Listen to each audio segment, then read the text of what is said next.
Okay, I think we're live. I think I did it.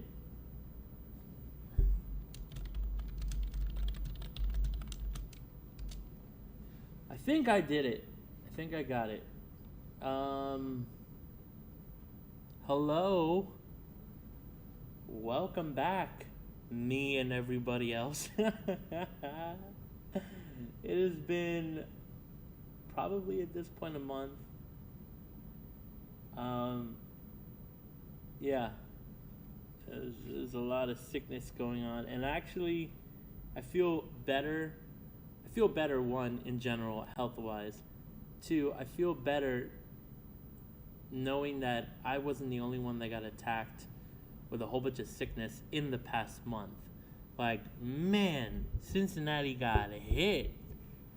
Not only is there certain viruses levels raising across the city and this part of the state, but like with the cold coming in full force, lots of cold, lots of sore throats and fevers and sinus infections, man. And my family got hit with all of that except COVID. Thank God. Man, that is the last thing my little apartment needed. Was a visit from an old friend. So, no, thankfully, we're good. Thankfully, everyone is fine. Um, but man, this past month, whew. So I hope everybody watching or starting to tune in just got your notification. I just got it on my phone. Um, Hopefully, this past month has not been that bad for you, though. Also, um, I've got some people that I know here that I work with that have been going through it in a lot of other ways. The holiday season, just life in general, sometimes you can never really expect a curveball, many curveballs being thrown at you all at once. So I don't even come like with so much. I'm not even coming to y'all having come from so much optimism. Like, we just started feeling better, my family, and then a lot of people around me are going through some things, some personal things with family, and also with sickness. And to be honest, I'm thankful, I'm faithful, I'm hopeful, but I'd be lying if I said, man, I feel like everything is going so good. Especially because, yeah, I mean, I think this has become more relevant as I've been getting older. Maybe it's just my generation that puts emphasis to this, but the holiday season isn't always fun for everybody because of loss of family, sickness, just loneliness, and all that. So forgive me, but I don't know. I just came from that. I'm aware of everybody else around me's situation. I'm not my usual cheerful, optimistic self right now, but I am glad to be here. I could have easily not streamed, but I've missed you guys so much. I've missed this environment so much. So I am happy to be here. You could probably tell with my pauses or something in my voice, but I did a couple days ago wake up with a sore throat. So for the past 2 days, I have been like straight Dayquil, cough drops, hydrating with Gatorade and water, mostly water, bed rest. I'm like, there's no way I'm about to miss another stream, especially one where I know that y'all are probably hanging out at home. Winter break, I believe, has officially begun for almost every school here. I was shocked to find out that my brother-in-law still had exams today. I was like, "Are you serious? It's like literally 4 days before Christmas. Like that's wild." I don't know. I know a lot of other schools that stopped last week. I'm not judging. I'm just saying, man, things are different nowadays for sure. So I didn't want to miss a stream. I'm at like 80%, like almost at a D, right? Which is not a good grade. So I'm at 80%. I'm enough. I'm well enough where I know I could do this. I'm gonna try to go all the way to about the 3 hours that I want to do this, which is just good practice for me because I'm hoping down the road, with every special occasion, we're able to do what will one day be a half day stream. Not like literally 12 hours, but maybe 4. Because time goes by fast, but then sometimes there's always that. But maybe you'll run out of things to do. So I think 4 hours will be the sweet spot. We've got a pretty good show today. I've got a guest coming in at 1, so in about 15 minutes, I want to get through everything that we usually got through in the beginning. Not that I want to rush it either, just I want to stick to my routine, to our routine of prayer and reading a little devotional together. It's just a good way to start. It's biblical. And then we'll get into my guest appearance and our talking about the MCU Phase 4. So if you are aware, because you're watching right now, of what we're going to do at 1, that's going to last maybe an hour because there's a lot to talk about there. So go let your friends know that we'll be talking about it. Leave your comments, leave your reactions to our rankings because I'm going to try to rank it with my boy. So definitely tap in for that. But we've got that, and then we've got Fortnite. So I did get a controller finally. I love how the color pops in person and on the camera. This is kind of cool and metallic, and you could see that in the camera. So I got this thing finally. Shout out to one of our fans who told me about this kind of controller, and I'm really excited to try it. I tried it just one time, and I actually only played this new season of Fortnite one time. It was with this controller, so haven't even gotten the battle pass yet. I am so behind because, like I said, this past month that you didn't really see me on here wasn't the funnest time. It was a lot of sickness and everything. I'm just really glad to be back into the swing of things, and I don't think this will be the last show of the year, though it will be the longest. We will stream again next week. I don't think it'll be the full 3 hours that we're gonna try for today. It'll be maybe an hour or so, and it'll probably maybe just be gaming and catching up with whoever's there. Probably playing with whoever's there. And then next year, look forward to just trying to stick back to this regular routine. So, that being said, let's go to this devotional. So, I have a lot of catching up to do as far as even OBS, the streaming software that we use here. And I need to make a quick little window capture for the Devo, because I think I deleted everything. So I need to do that again. Hold on, give me 1 second. There we go. Okay, and then let me try to remember how I cropped this. Let's go. Let's go. That did not get lost in my sickness. So I'm gonna do this, do a little bit of this, a little bit of that. I feel like I can center to this screen. I gotta remember that one. And then as far as my webcam, let me move this down, or up here, I guess. We can do that. And then let me move it up. Nope, top. I don't know what the difference is between up and top. Okay, here we go. Boom, baby. Yes, we did it. Okay, and I'm assuming that the audio is fine because no one has said differently, and I'm not necessarily checking it, but I see that the bars are green, not peaking, so I think we're good. I think we are good. I do want to know, though, if I do find it interesting that it's not giving me the option of raising the volume of the microphone. Oh, okay, it is fully raised. I just probably got to move a little closer. Sorry if you heard the bottom of the mic being moved a little bit loud and clear, but that's it. All right, so we got 10 minutes before my guest is going to be ringing that Microsoft Teams doorbell. So let's get through this. So this is actually, you guys know, if you're a long time stream fan, I think this is episode 3, so that's a joke because we haven't really been doing this for a while. But I go to this, I really just, even back then, episodes ago, you just go to Google and write student devos or like youth devos, and I found this one. It's called studentdevos.com. Simple as you could make it. And we're just going through this. I see that they haven't posted today's, because today's the 21st. 4 more days till we collectively recognize Jesus' birth. Let's go, baby. But this is actually yesterday's. It's whatever.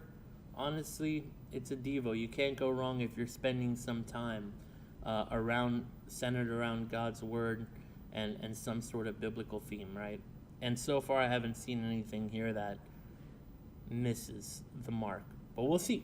So let me read it because you guys got it up there. I don't know why I moved it. Have you ever been telling a story to someone and they didn't get it, and after explaining it several times, you end up frustrated and misunderstood? I hate it. That's a little strong for me, but this person writing it hates it when you try to tell someone something and yet they totally miss the point of what you're trying to say. Been there, done that. In the same way, many people today are missing the point as well. Shoot, you just straight up went and said it. Okay. A little spicy, a little spice. Many people live their lives for themselves. They attempt to explain the world without God, but any attempt to learn or explain the world without God are empty and totally miss the point. So this dude was either in his feels or just really likes a little spice in his life. Because, I mean, it's true, though. I mean, I'm just saying it's a little direct. But, I mean, it's true. Let's say maybe, although it was like the first 15 years of my life, so I'm still in developmental stages at that point, anything during that time frame of me trying to figure out life and purpose in this world without God really was a lot more ambiguous than when I did have God for the latter 15 years of my life, the life I'm currently living right now.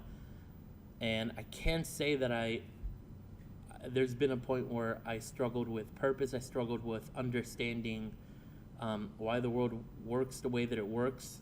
Again, in a very general sense, like not in an astronomical sense, literally not in like a scientific, thesis sense.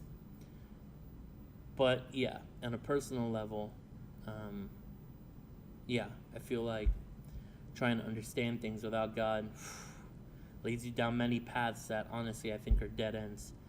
Let's keep going though. Okay, so they quote 1 Corinthians 1:20. So where does this leave the philosophers, the scholars, and the world's brilliant debaters? God has made the wisdom of this world look foolish. Why? Because Jesus is the point of everything. Okay. I was wondering how that connected necessarily. Any learning, any success, anything you do without Jesus will be empty without God's wisdom included in it.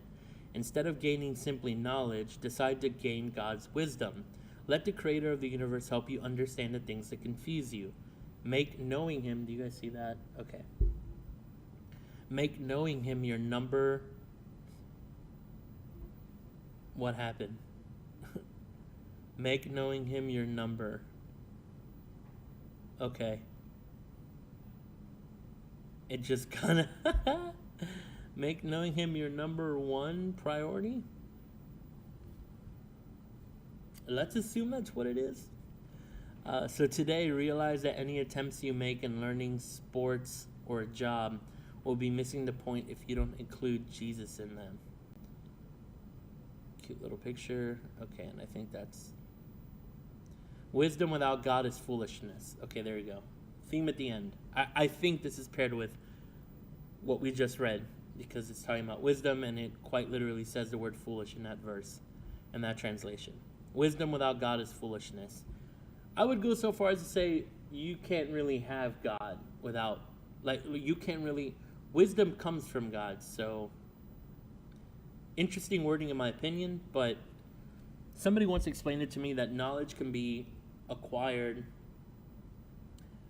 without God. It's simply by just learning, observing, and putting together data that you can observe and experience in this world. Like knowledge, anybody can have knowledge. Wisdom, though, is a God given thing. You could find wisdom and somebody could claim it as their own, that it came out of their own head. But I once heard a sermon when I was in youth group way back when that made it that sort of simple for me anyway, that sort of just separated knowledge and wisdom apart and said knowledge can be acquired by the world. It's almost like a worldly function. Like anybody can be knowledgeable about anything simply by what they observe and experience and experiment with in this world.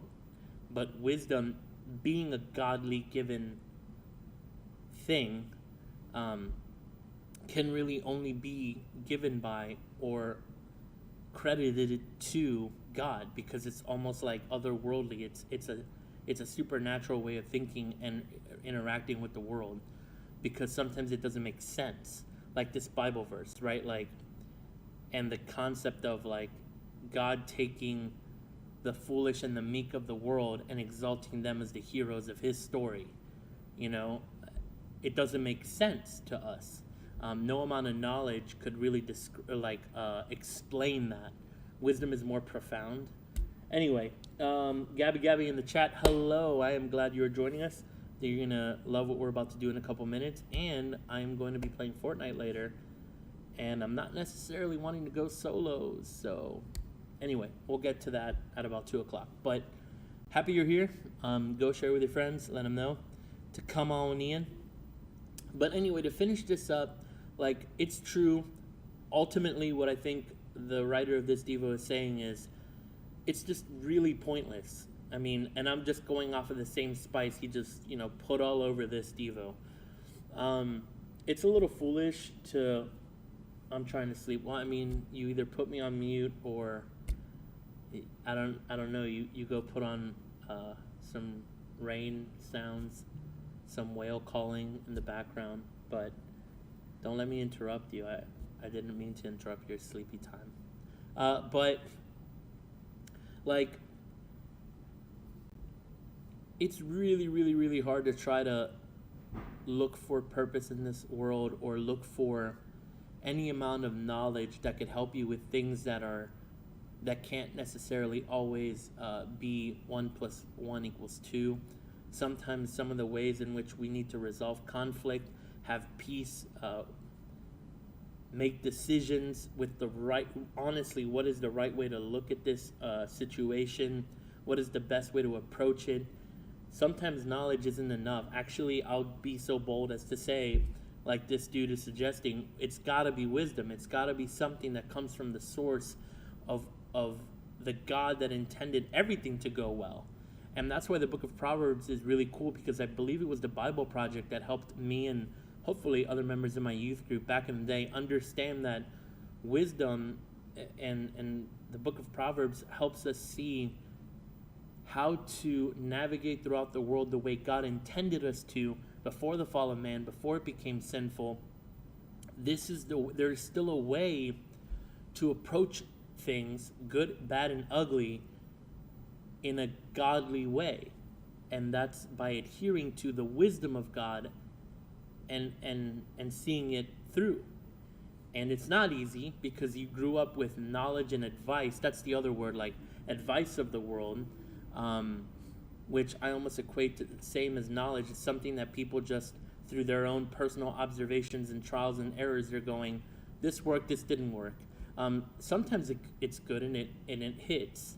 But wisdom 100% of the time hits. So how do you usually find out if it's wisdom? Well, you go and check it with the Bible, with God's written word, and see if it goes against or goes with what he has said. Not just in the book of Proverbs, but that's where you're going to find the majority of his wisdom.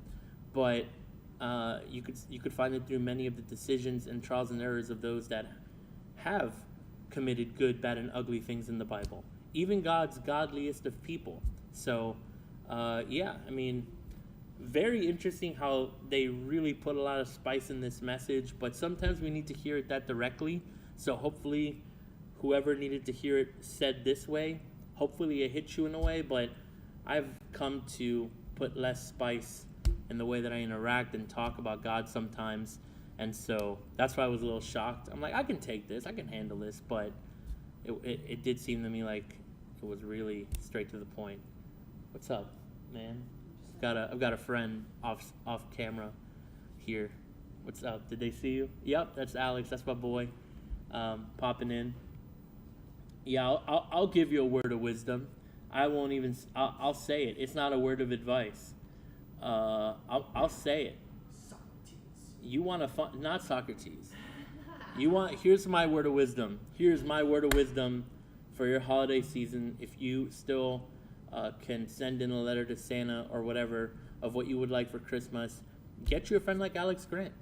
Sorry, I said your last name too, but I got to work on like keeping it to one name things if I do say people's names. But whatever, he works at City Gospel. This is public knowledge. Like, I'm sorry, they're gonna find you.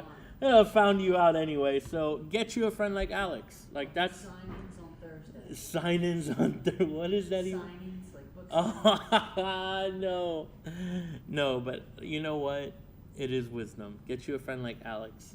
He prays for you. Someone that prays for you. Someone that burdens with you and rejoices with you. He has seen me in my lows, and he has been there with me in my highs. So I've recently heard somebody say that a friend is somebody you can tell bad news with too. a friend is someone you can tell bad news to. And a friend is somebody you can tell good news to. And a friend is someone you can say good news to. Yes. I think, you know what? I think every bit of bad news and good news that has happened to me this year, you were aware of. That's a friend. So and it's not advice. It is advice, but it happens to also be wisdom. If you get a good friend, like a good friend, and how do you usually know that? Because when you have to endure hard things, they don't leave you. They stick by you. They also will tell you the hard things that you don't want to hear. And this guy, unfortunately, has been assigned many times to have to tell me those or those good things that I don't want to hear. And he knows I don't want to hear them. But that's a friend. But that's a friend. Surround yourself with people who will celebrate your life. Not in a selfish way, but you have a moral obligation to surround yourself with people who are aiming up with you and want to see you elevated and promoted and continuing to progress in life.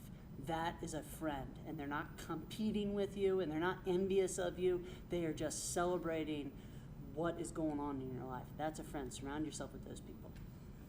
Like this guy. Yes. Exactly. This streaming service, dude, I love that you do. I think it's awesome. It's very you. I'm trying, man. Actually, the reason why I got back into it is because a good friend, this guy, told me to get back into it. So, see? But I feel that same way with you, too. Thanks, man. That's why I Hey, share man. things with you. And I've told you, personally, like, if I'm out of line, you need to check me. Yeah, Like, for sure. You're one of those people in my life because you're a friend.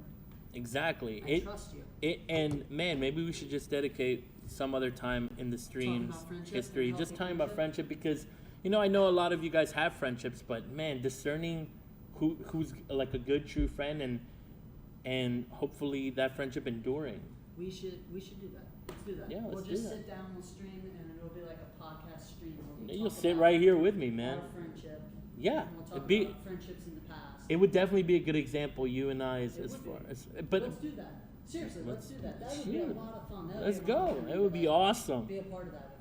Let's go. Seriously, like, once you're done with this, text me today. Seriously, because otherwise it'll just get put off and Yeah. it'll never get done. I'll clock out. I will schedule you in. Clock out here, text me, and let's get that All right. done. That would be a lot of fun to do. It will be. It's done. We're doing it. All right. See you later, friend. I'll see you. See ya. What's up? Guess what Brittany got me for Christmas? What'd you get you?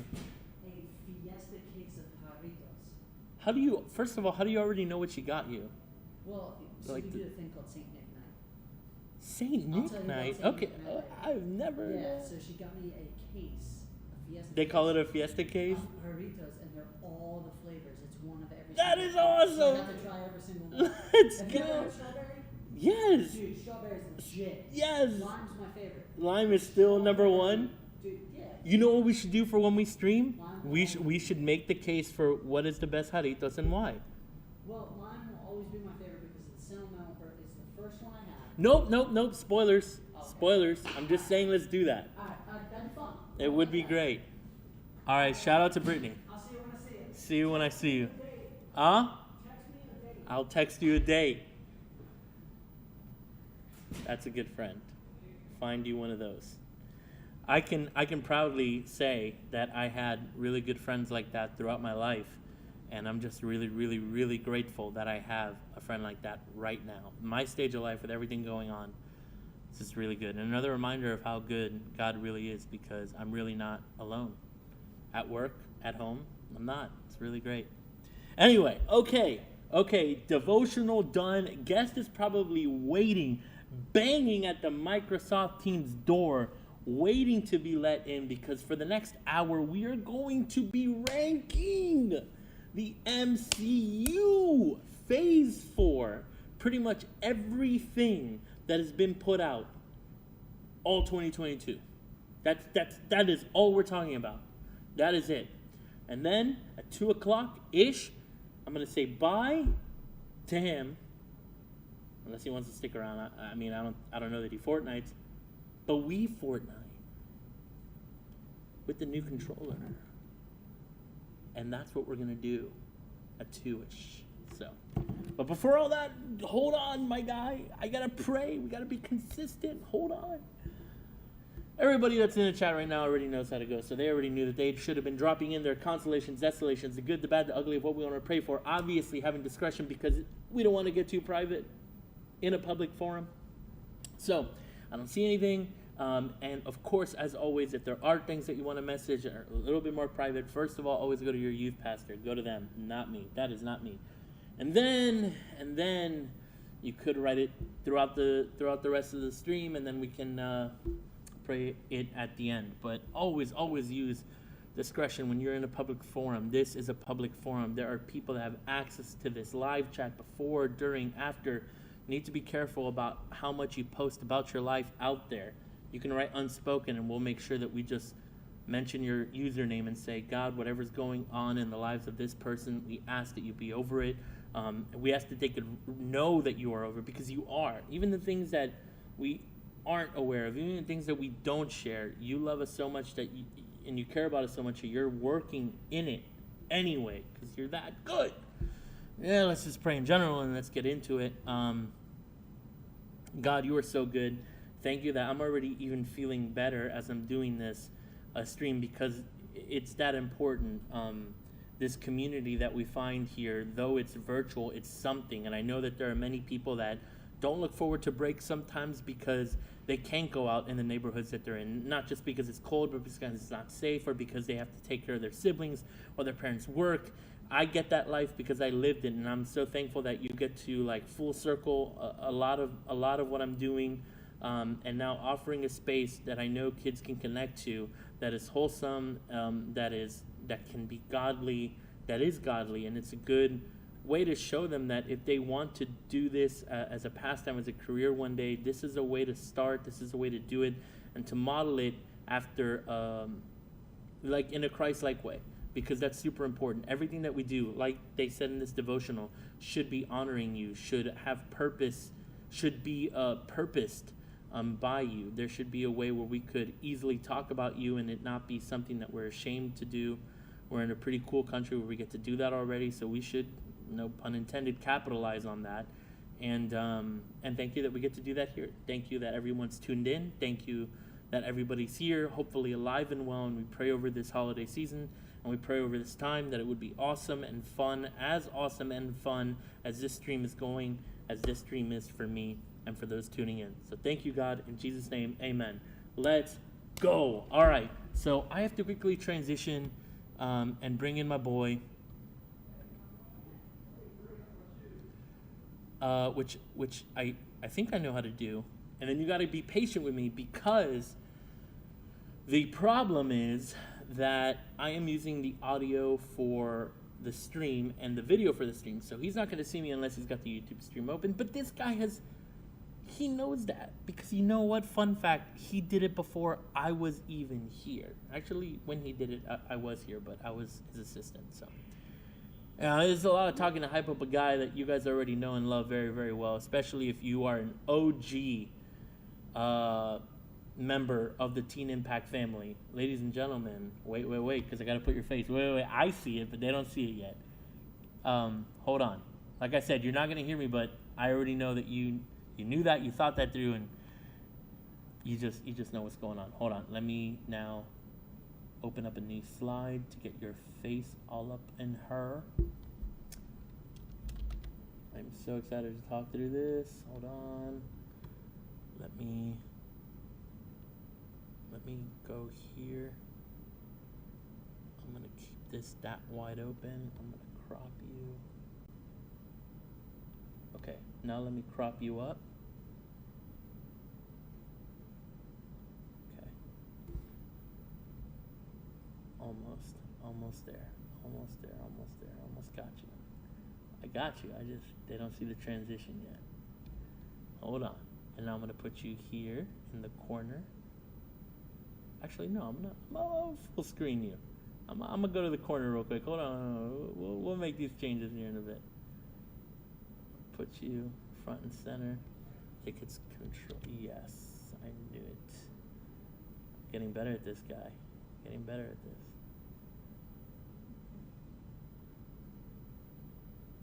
Okay. Move me to the front. Top, as they say. Ladies and gentlemen, Joe Dixon in the house. Let's go. He is here. I keep forgetting to download that sound. I'm sorry, Joe. But hello, welcome.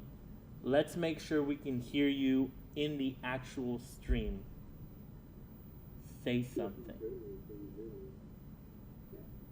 Can you hear him, chat? We have thousands.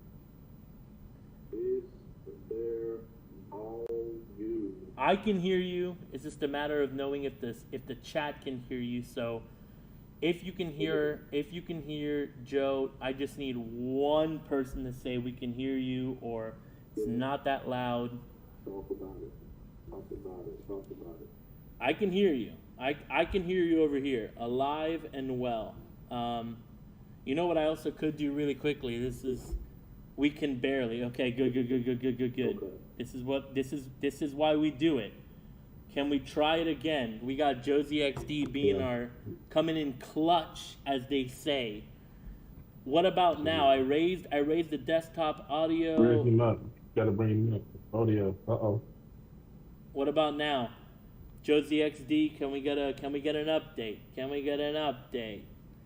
Just raised it up a little bit more. Just wondering if that does anything. We got it. Is it there? Over there? It's got a little bit of a second delay. So hopefully when he hears this, he can update us.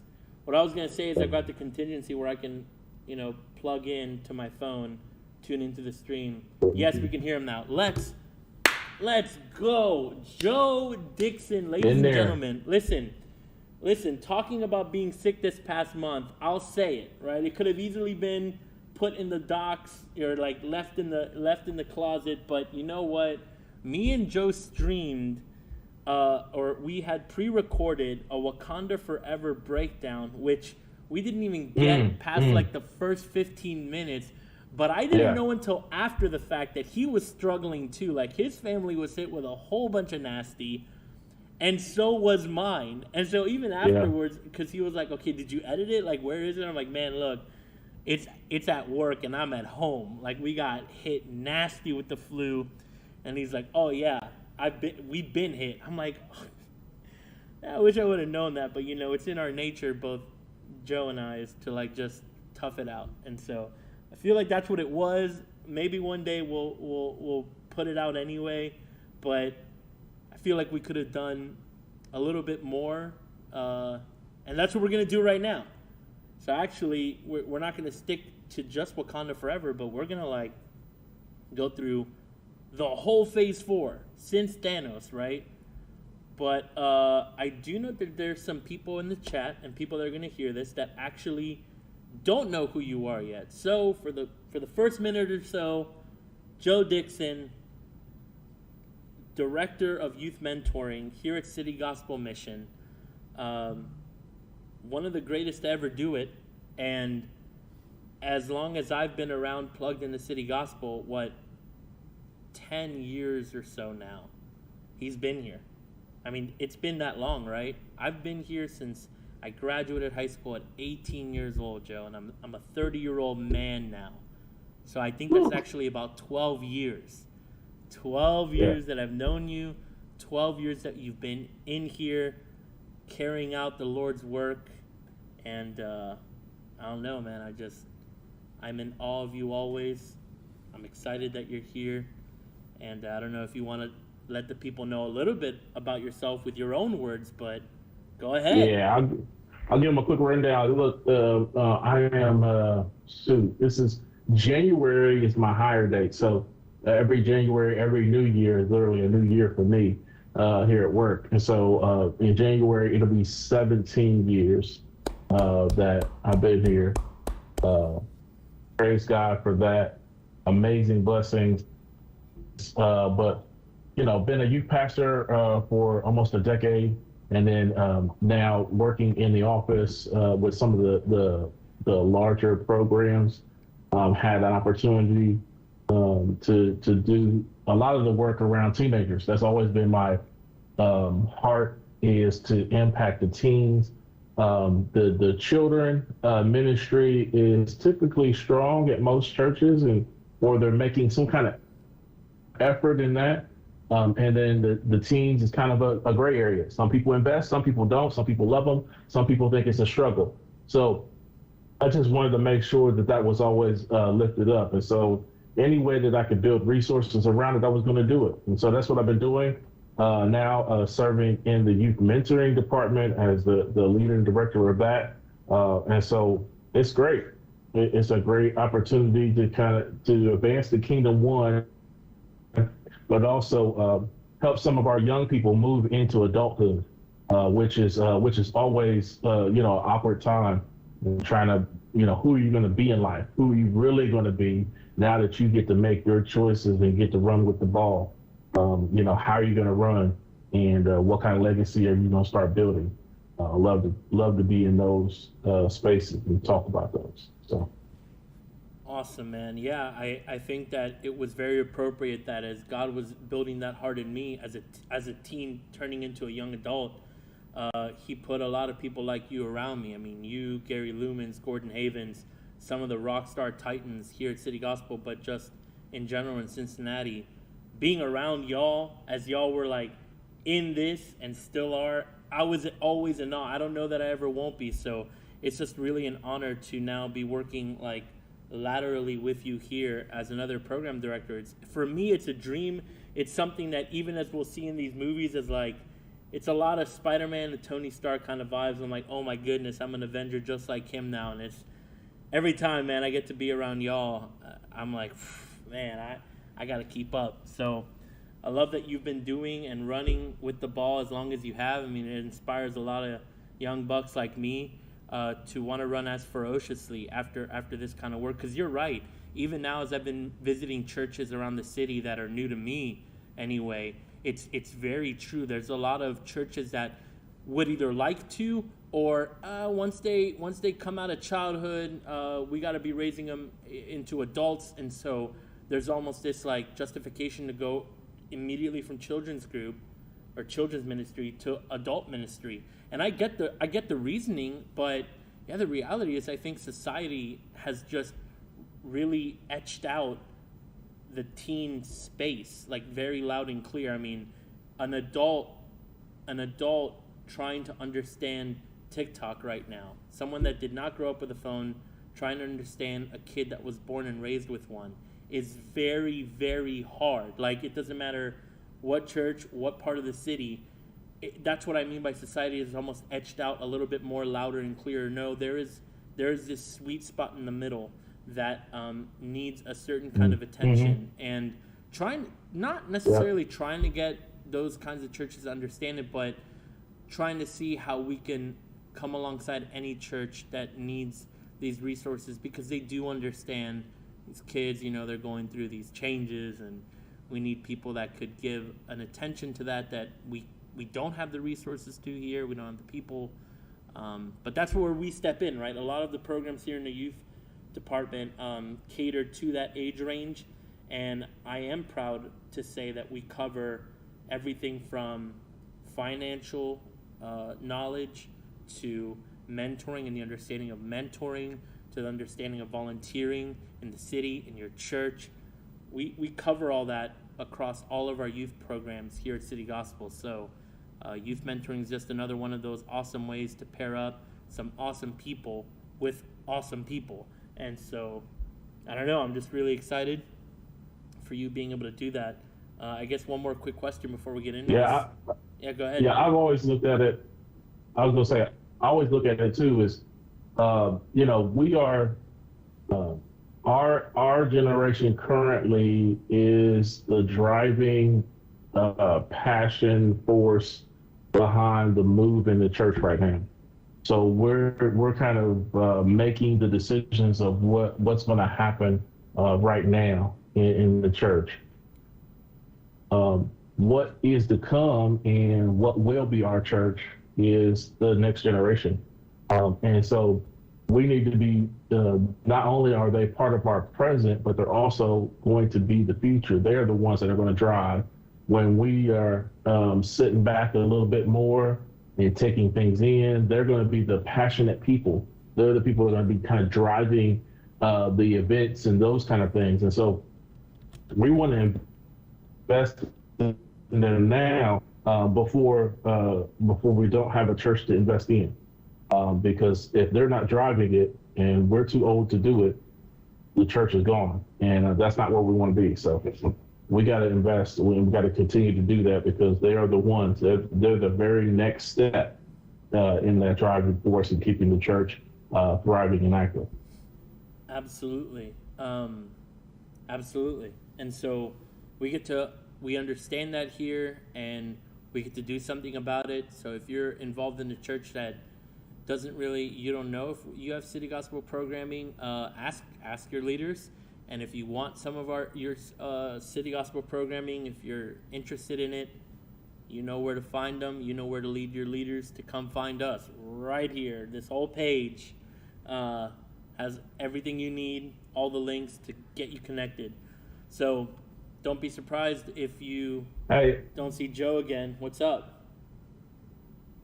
I was going to say too, hey, if your church is hot right now, where you got a lot of teenagers and you're doing big things and great stuff, where you at? I want to know because I want to be involved in those too. I mean, I want to jump in and see how you guys are doing it and invest and see the ways that I can invest in you guys because that's just as exciting as well. So, it's both ends. There's groups of churches that want that to grow, and then there's churches that are hotbeds right now. I want them. I'm there. I want to be where God is. And so, if that's where he's rolling and things are going well, man, let me get a taste. I want to see. Taste and see. Same. So, let us know. Let us know in the chat. Let us know by looking us up on the website, emailing us. I'll put Joe's info in the description link later, just his email if you want to get connected with youth mentoring and just letting us know in general what you're up to. We want to celebrate that. We're all one family, right? Insert scripture here that says we're all brothers and sisters in Christ. So therefore, let us join in and celebrate like family. But Joe Dixon, speaking about family and speaking about rejoicing about great things, let's do it. Let's get into it. The MCU, for those of you that don't know, MCU, the Marvel Cinematic Universe. Now, do not ask Joe and I if we know what that is. Do not ask us, at least me, are you going to watch this movie? If it's MCU related, don't ask me what day. It's always going to be the same answer for me. It's going to be the first day at Cincinnati. It's usually Thursday. And one of the first viewings in Newport. It's always going to be that because aside from Jesus and my family, if there's anything I'm dedicated to, it is this universe, it's this fandom. I am not a member of the toxic fan base. I am a member of the as a couple of my friends say, Kevin Feige can do no wrong fan base. I just got a lot of hope and faith in this thing. And in my opinion, this Phase 4 this year has probably been the most controversial in that a lot of people, the overwhelming majority of any MCU fan, from expert to avid fan, or like to amateur, I watch them, I like them, I get invited to them, so I watch them. This one was collectively not the best. This isn't according to me. This is according to Rotten Tomatoes. You can go look at any forum right now and almost have it next to this page, and you'll see that across the board, not a lot of people were too thrilled with the movies in general. There were a lot of dips. There were a lot of like, nope, didn't like that, and which is not necessarily for the shows, but the shows were also kind of like hit or miss, with I think a lot more misses to the public than hits. Now, I don't know what you think, Joe, about that. I know I'm talking generalized, but would you agree with what I'm saying here about how just the public in general reacted to this whole year of MCU films and shows? Yeah, and I think we mentioned it in our stream last time, but one of the difficulties in this phase of movies or the MCU is that they had to divide the movies with the streaming platform. And so they had to create series where typically they would have made a full movie. And so one of the things you'll see in this phase 4 is that it's the largest in terms of number of hours of showtime. They have the largest number of hours consumed in this phase 4. And only reason is because of the streaming service. They had to create a number of episodes in order to make this work. So that is where I think some of the misses are, because we're not getting the same punch in every movie, because the movies is where they can tell the biggest story. Now that they have this streaming platform, they're trying to tell the story in a different way. And I don't know if it's coming across well, what people are saying is that it's not coming across the screen the way they would like. Right. So it's pretty much that for all the reasons Joe and I just combined have said. Now, throughout this chat, throughout this, what we're going to go through right now, whether it's live or even after the fact, I'm looking forward to hearing what everybody else thinks, because they're obviously we're not the end all be all watchers of this whole thing, but we know MCU. So what I've got, Joe, that I want to show you, you could have assumed I would have done this, but I want to show you real quick. It's going to be on the stream screen. I'm going to transition now. Is this. So I went ahead and made a very, very simple ranking of the movies. I've separated it from movies to shows to specials.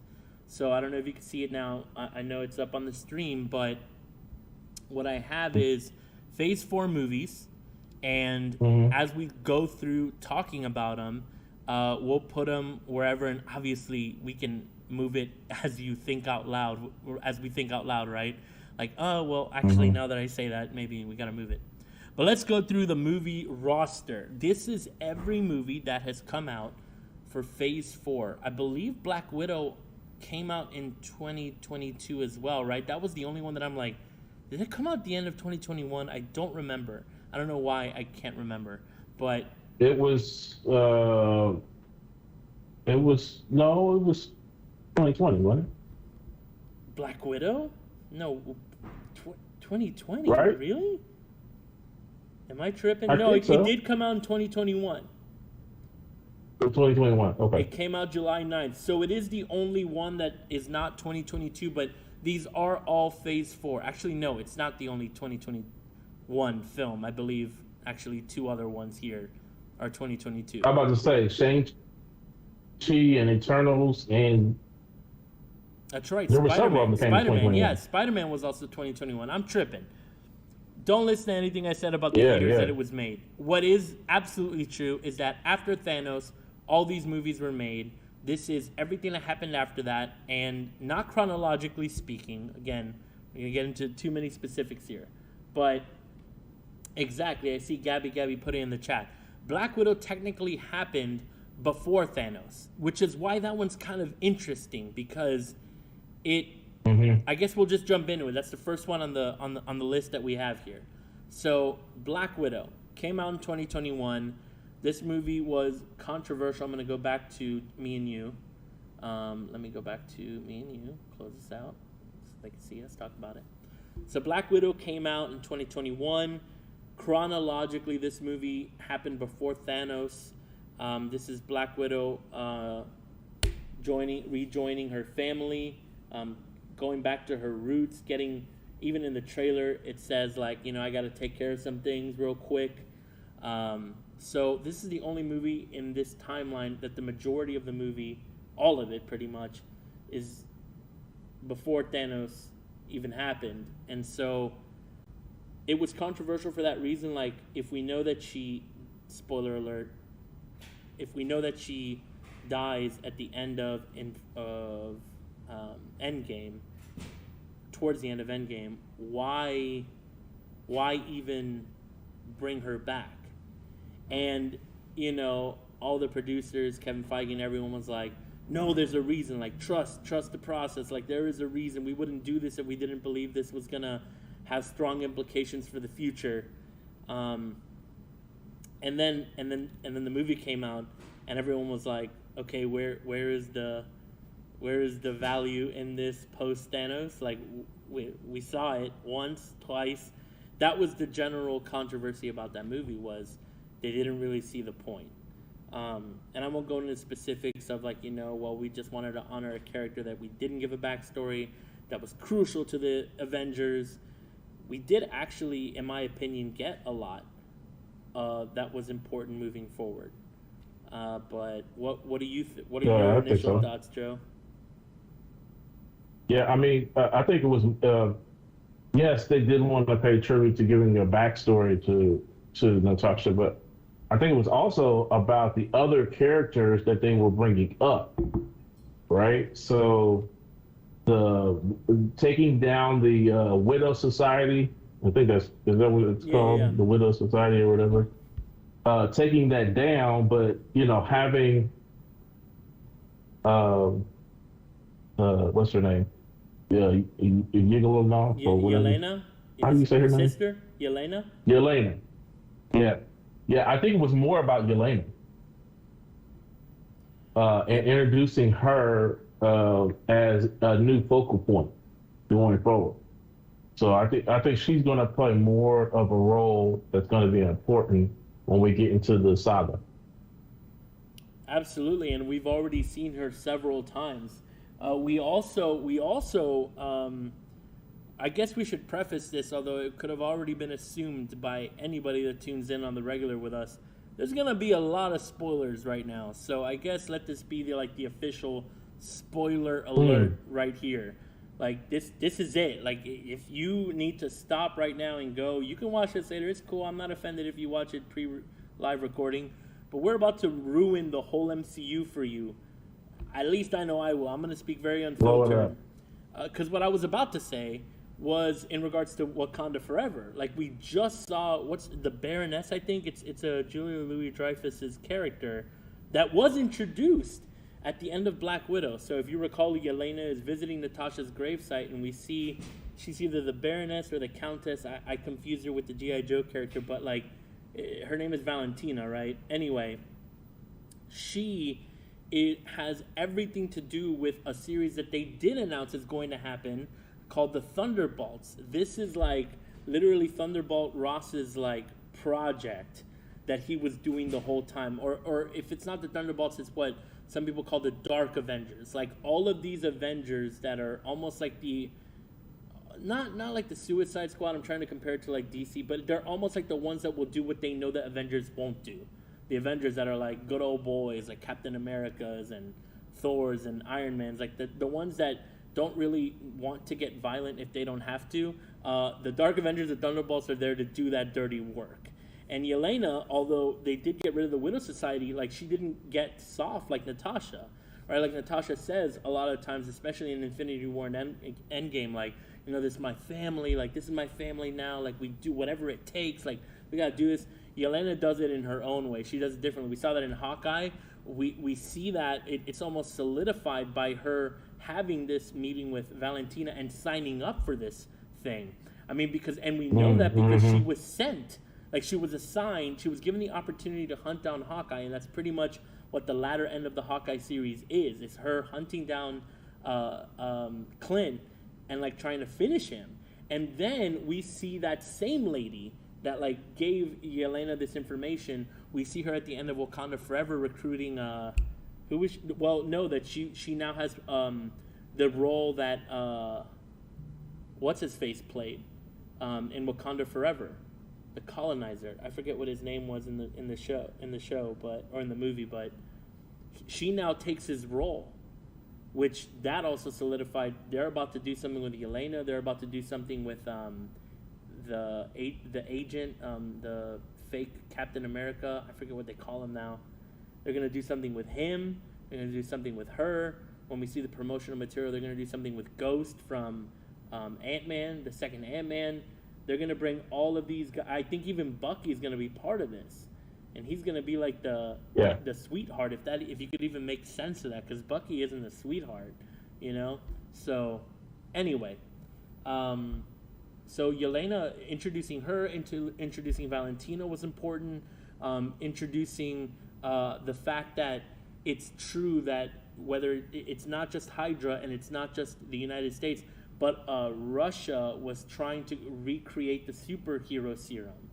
You know, like there's a lot of other countries that were trying to recreate Captain America. Then they kept that teased when they introduced Falcon and the Winter Soldier, and they started talking about how there is serum still trying to be replicated in the United States, even after Captain America immediately, like chronologically, like carried on. They tried to do it with I forget his name too. But the man that Falcon meets, they tried to recreate him as another Captain America. So not just in the United States, but in Russia and in other parts of the world, people were trying to still recreate the super soldier. And that whole concept, I think, was introduced in Black Widow. Like, it was the first time we saw around Thanos' period where, hey, you're going to have a lot more super soldiers around the world. Even the Red Guardian, Yelena and Natasha's, like, father figure, he was a super soldier. I think that was his name, or was it like Red Crimson? I forget. Yes. Yeah, but like that movie Red Guardian. That movie did have some implications for what's to continue, and I think it's unfair when the fans, like the expert fans or anybody, says like, no, it was just Scarlett Johansson being upset that she didn't get a background story. I'm like, stop this. Like, they have lots of money that they need to invest in the right direction. There's no way. Oh, and then at the end, or am I thinking of Shang-Chi? Yeah, but it was because I think what the problem was is that's when that movie came out is when they were trying to start Disney Plus. Mm-hmm. So in her contract, she got it was weird because she got upfront money because of the movie ticket sales. But because it was introduced as an opportunity to watch on Disney Plus as a premium movie, she did not get money from that part of the sales. She only got if they actually went to the theater, which was weird, but that still had nothing to do with, you know, why they went through all this process, right? Right, like why? That was, it doesn't make sense. Why, you don't change a story that you're creating because of contract negotiations in the real world. That's weird. Unless you're going to lose that person completely, which they weren't. Exactly. I think too many people are focused on Black Widow and associating literally the words Black Widow with Natasha, that they missed the complete point of Black Widow really just introducing the Black Widow Society, which is still a thing, because Yelena's mission with that other one that Taskmaster. Oh, Taskmaster is also going to be in the Thunderbolts Like, their mission isn't done and their training doesn't go away. There are now females out there that no longer work for that mean old guy, but and yes, they're gonna be like knocked out of that like mind control, that brainwash. They're still functional members of society and deadly ones at that. So like, needless to say, the Black Widow concept was trying to separate from Natasha actually, and people miss that whole thing, and it's whatever. I get it. Anyway, Black Widow was a good movie. I liked it. I actually watched it a couple times. I did watch it in Disney Plus, and I watched it in the big screen, and I enjoyed it both times. Right. It was really, really cool seeing a family dynamic again. Knowing what just happened, it was kind of a cool way, like a cheesy way, but like a warm way to like bring us back to like, this is a Disney Marvel movie. Like, you know, there's going to be family drama, but at the end, and there's going to be conflict. Yes, they touched on a lot of things that are relatable to today, like just the way that that dude was so awful to these women and like literally profited off of them.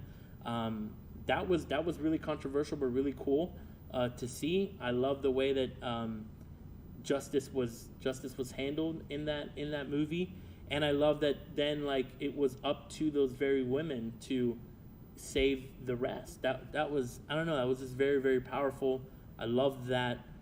It was just overall a really good movie for me, and surprisingly, I will not be ranking this at number 7. I say surprising because I know a lot of people would, and I'm not here to be controversial. I'm just here to say, when you look at it through the lens of, like Joe just very well put, the story, not all the politics and the stuff going on in the real world, our world.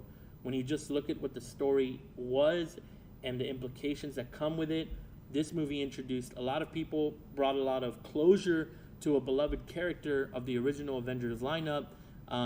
I will be putting this, so if we want to go back to my little thing here, I will be putting this, me personally, for now, probably right here. Whoops. I will be putting it at number 5 for me. What about you, Joe Dixon?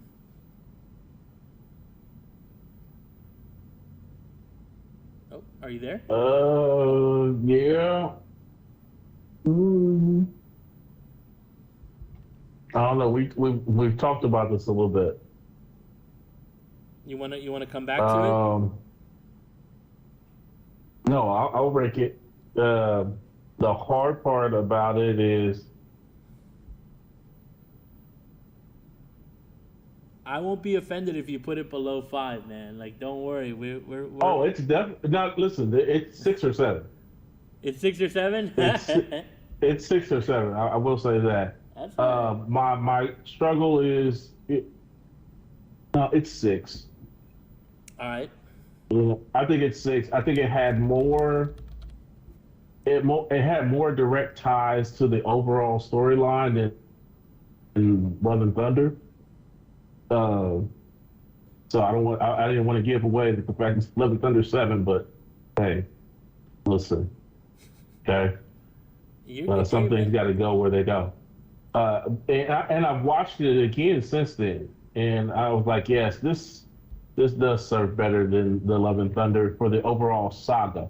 Now, once they go into 5 and 6, maybe it'll be different, but for right now, it's 6 and 4 or 7.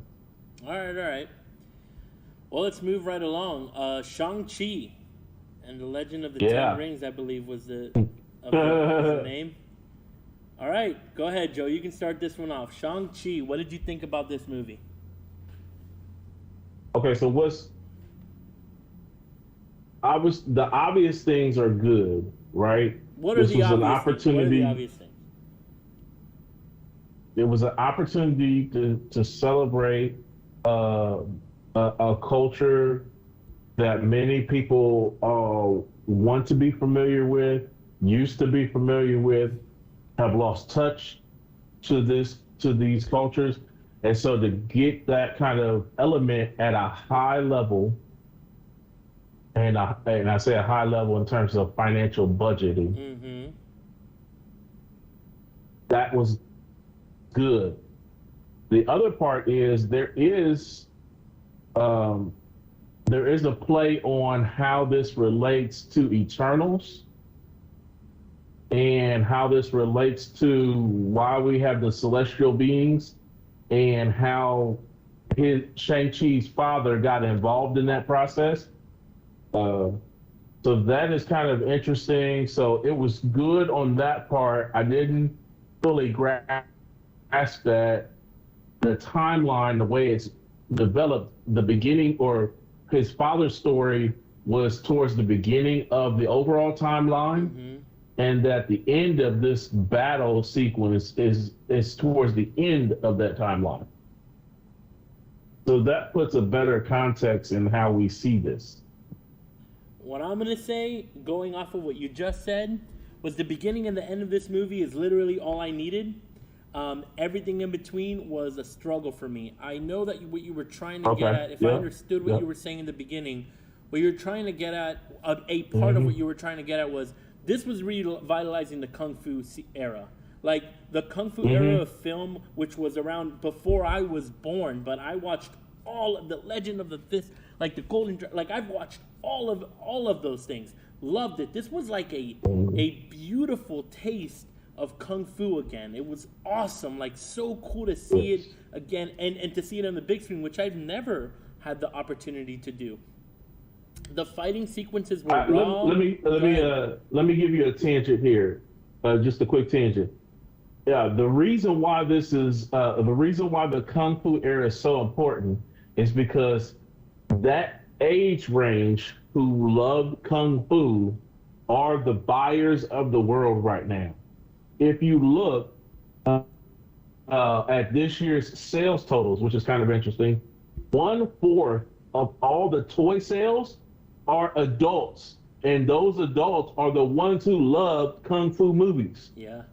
So if you're looking at where is the money and where can I, kind of cash out, it made sense for them to pay homage to it because they knew, although the Marvel fans may not love it in terms of marketing and making money on a movie, it's going to work. Exactly. Like a lot of my adult friends, like my friends, all of them are adults. Like all my friends loved it, and the ones older, exactly what you just said. Those that like grew up watching all this loved this movie a lot more than the rest. Now here's the issue, and this is why I knew this was the next movie we were going to talk about after Black Widow because of the way that I put it together. The reason I don't like Shang-Chi and it will rank lower than Black Widow for me is because you have to separate the real world things, though cool to know, as far as the storyline. It wasn't as entertaining for me as Black Widow. I loved the family antics throughout it. I loved the understanding why the characters made the decisions that they did. That was a lot more interesting to me, the way they did it in Black Widow, than Shang-Chi. There was family drama.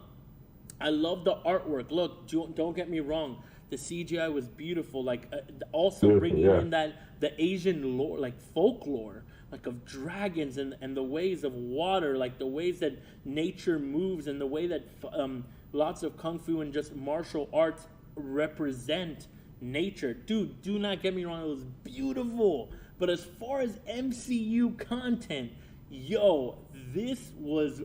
this didn't do it so much for me, except for the beginning that establishes who the villain is, why the villain is, and then the end where you bring resolve to that and you see, hey, there's this young man that had no purpose in life now establishing himself as an Avenger reluctantly, because he wasn't even looking for that. It was Wong that came to find him and said, you're part of a bigger story now. Oh, and Aquafina, you two come over. Like honestly, no, that's what I'm saying. It was very, very like, wait. I understand that we just like pretty much tapped into Shang-Chi's whole world for a second, right? That happened so suddenly. Like, but if I think it's inconsistent for people to be like, nah, Black Widow, like it didn't. Man, Black Widow had more constant touch points of something that was an implication of the continued Marvel story. Shang-Chi was almost self-contained, which I appreciate. But when I look at these MCU things, and we probably should have started with this, my equation of like what makes a good MCU movie a strong, hard variable is making sure that these movies progress the overarching story, because nowadays nobody can be ignorant to the fact, yes, if it happens to be a standalone film, good, but moving forward they won't be. These will all have connecting points to not just one but many other movies, many other, either the Disney Plus series or the continued movies or even the special. Like, these are gonna have to do with other things, and all really Shang-Chi did at the end of the movie was say, oh hey, by the way, those rings that were passed down to your father just now, they have something to do with this whole thing. Shang-Chi himself didn't really have anything to do with that, but the rings on his hands do. And I'm like, the rings on his hands do, but also the god that he defeated was one of the gods of the Celestials. So the Celestials in Eternals, right? When they went and colonized themselves and become these gods and created their avatars that you see on Moon Knight, that's one of the avatars. So when did that? I think was that that Gets, established? yeah, so that's why I was like, that's why I said about the beginning. I don't know if everybody kind of sees that's the tie, but the tie is that the villain, the dragon, the one that was kind of coaxing his dad into doing this, he was an avatar. So the reason why like Moon Knight got brought in and that whole deal about getting being awakened and brought back into life was the same thing for his dad. That dragon was trying to get reestablished here on this earth, and so he needed his father in order to do that. So that's why I think sometimes it gets missed. Like, okay, that's the connecting point of why this is now important and why the 10 rings will be important. That I missed that. Mm-hmm. That's an important one. So I think that's why, and that's also why when we were talking about it, why I had it up a little bit higher, because it did have that beginning element that makes it high. So. That's fair. However, I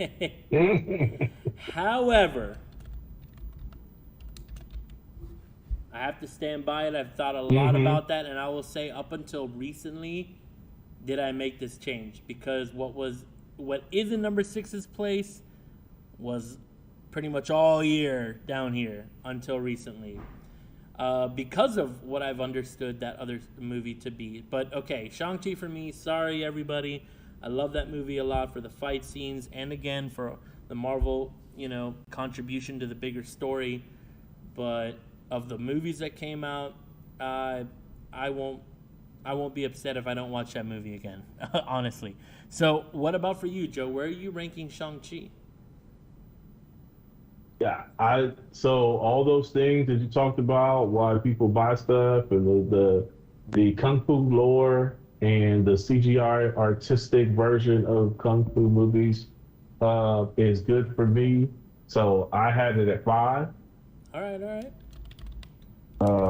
So it's above that, and plus once I got that tying point of the Moon Knight Avatar scenario and that being an Avatar, I was like, okay, got it now. That makes a lot more sense. That helps solidify that it should be 5. Now you know what?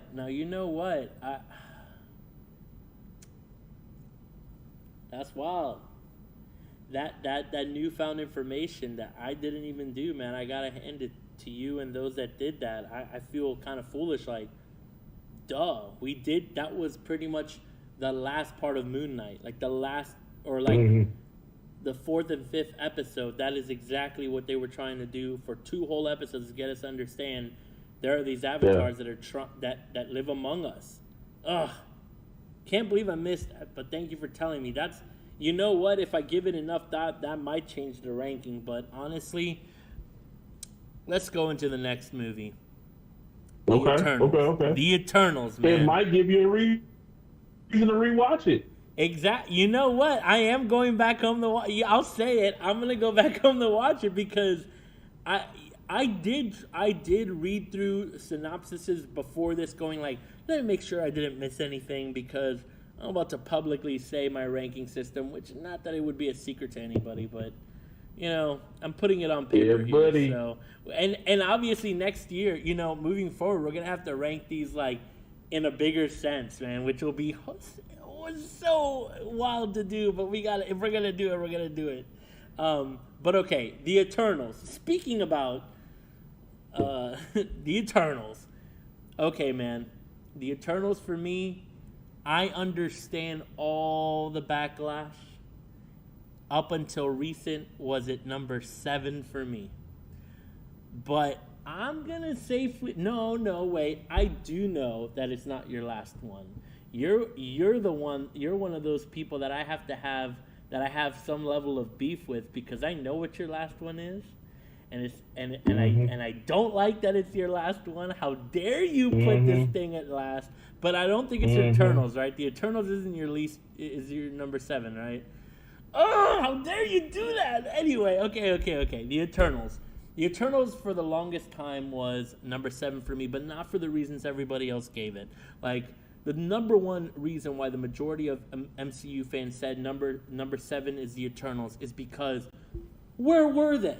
That is what everybody says. Everybody goes, where were they then?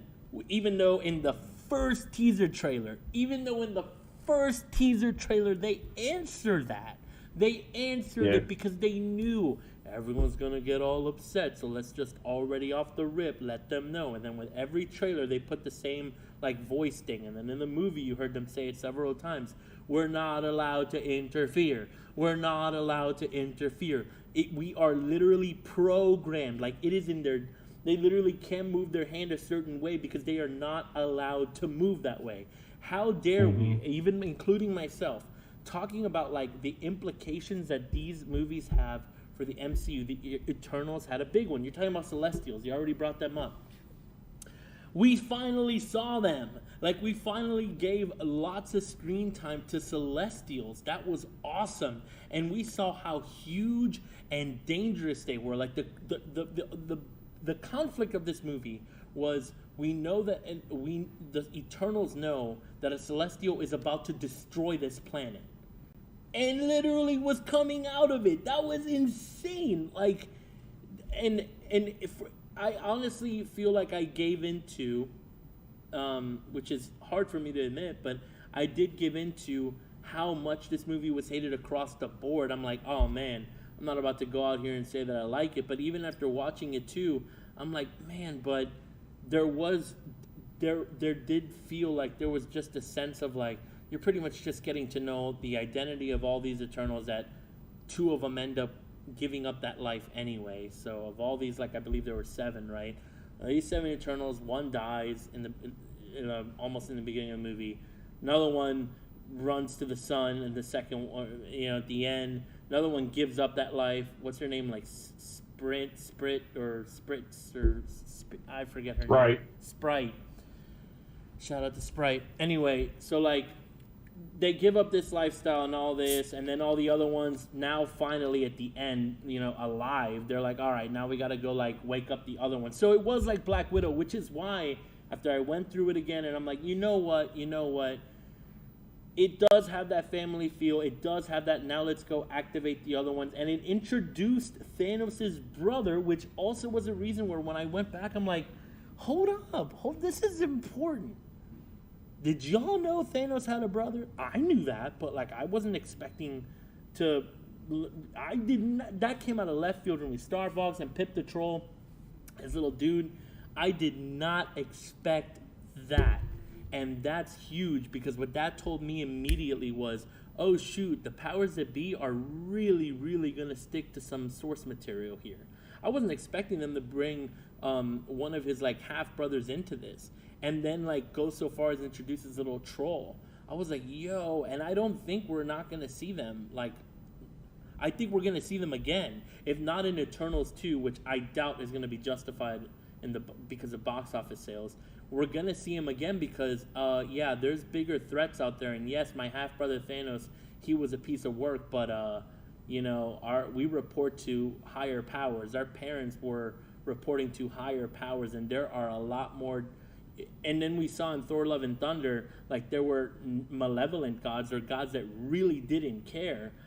So I think the Eternals happening when it did, and Thor: Love and Thunder happening when it did, kind of started this phase and ended this phase, trying to tell us, right? Like, hey, there are really bigger gods out there and really bigger plays at hand out there that are bigger than what we've seen, and they really don't care about you that is this small down in this planet that was literally on the verge of blowing up.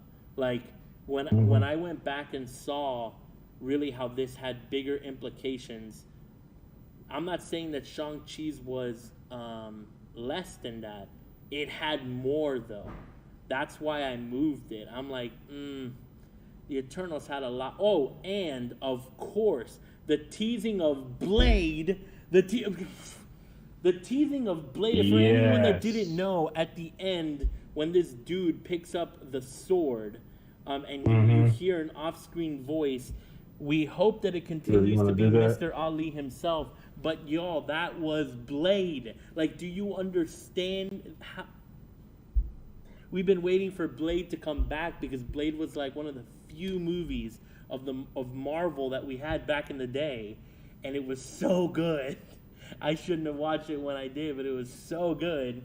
And to know that it's now going to be brought back into the MCU, so good. Anyway, I talked a lot.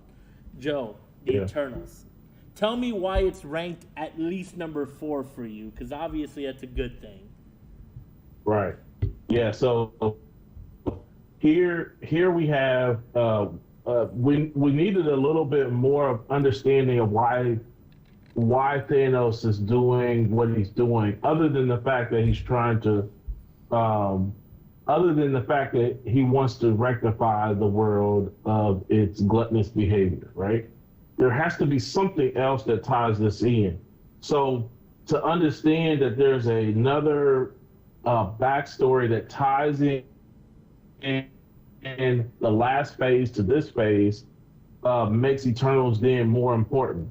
And the fact that before the blip, the big earth-shattering earthquakes, what was going on, why was it the world in such great, huge turmoil, is now explained in Eternals. It was because this being that was sent in the core of the earth is now growing to the point where it was going to destroy the earth because it was feeding off of the humans that were there. And so the blips stopped that process from happening. So we were on the verge of a destruction anyways. And Thanos saved us by blipping. So when you think Thanos is wrong, he had some, it's just your presentation is everything, right? So he saves us from our own, we're gonna consume ourselves because that's what fed this being in the core. We were gonna get destroyed anyways, we just didn't even know it. Yep. The blip made the judge reconsider going forward with this process. So we need that. We need that understanding, but we don't get it until Eternals. And because of the way the style of the movie, it's a slower, more sci-fi element, and that makes it a little bit hard to watch. It's not as, lack of a better term, marvelous as some of the other characters. Absolutely. It's sci-fi driven, and so that makes it, not a fan for the normal person who's just a casual fan that wants to come watch a good movie.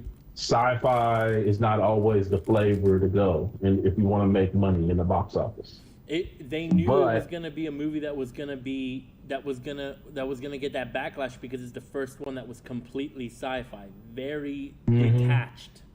And up until this Yeah. point, exactly what you're saying, subliminally, there's an identifying with Tony Stark. There's an identifying with any of these human characters, right? This was all alien, all celestial, all like otherworldly. And this is kind of my gripe too about, fans overall, right? Has the Marvel, has the Marvel Studios and all those that invested, have they not deserved the right to take a couple creative chances after they've built such a marvelous universe? Shouldn't they have the right, the audacity to take some creative spins on something? They had a formula for how they did things with these big, audacious superhero characters who did marvelous wonders, right? That's why Marvel is Marvel.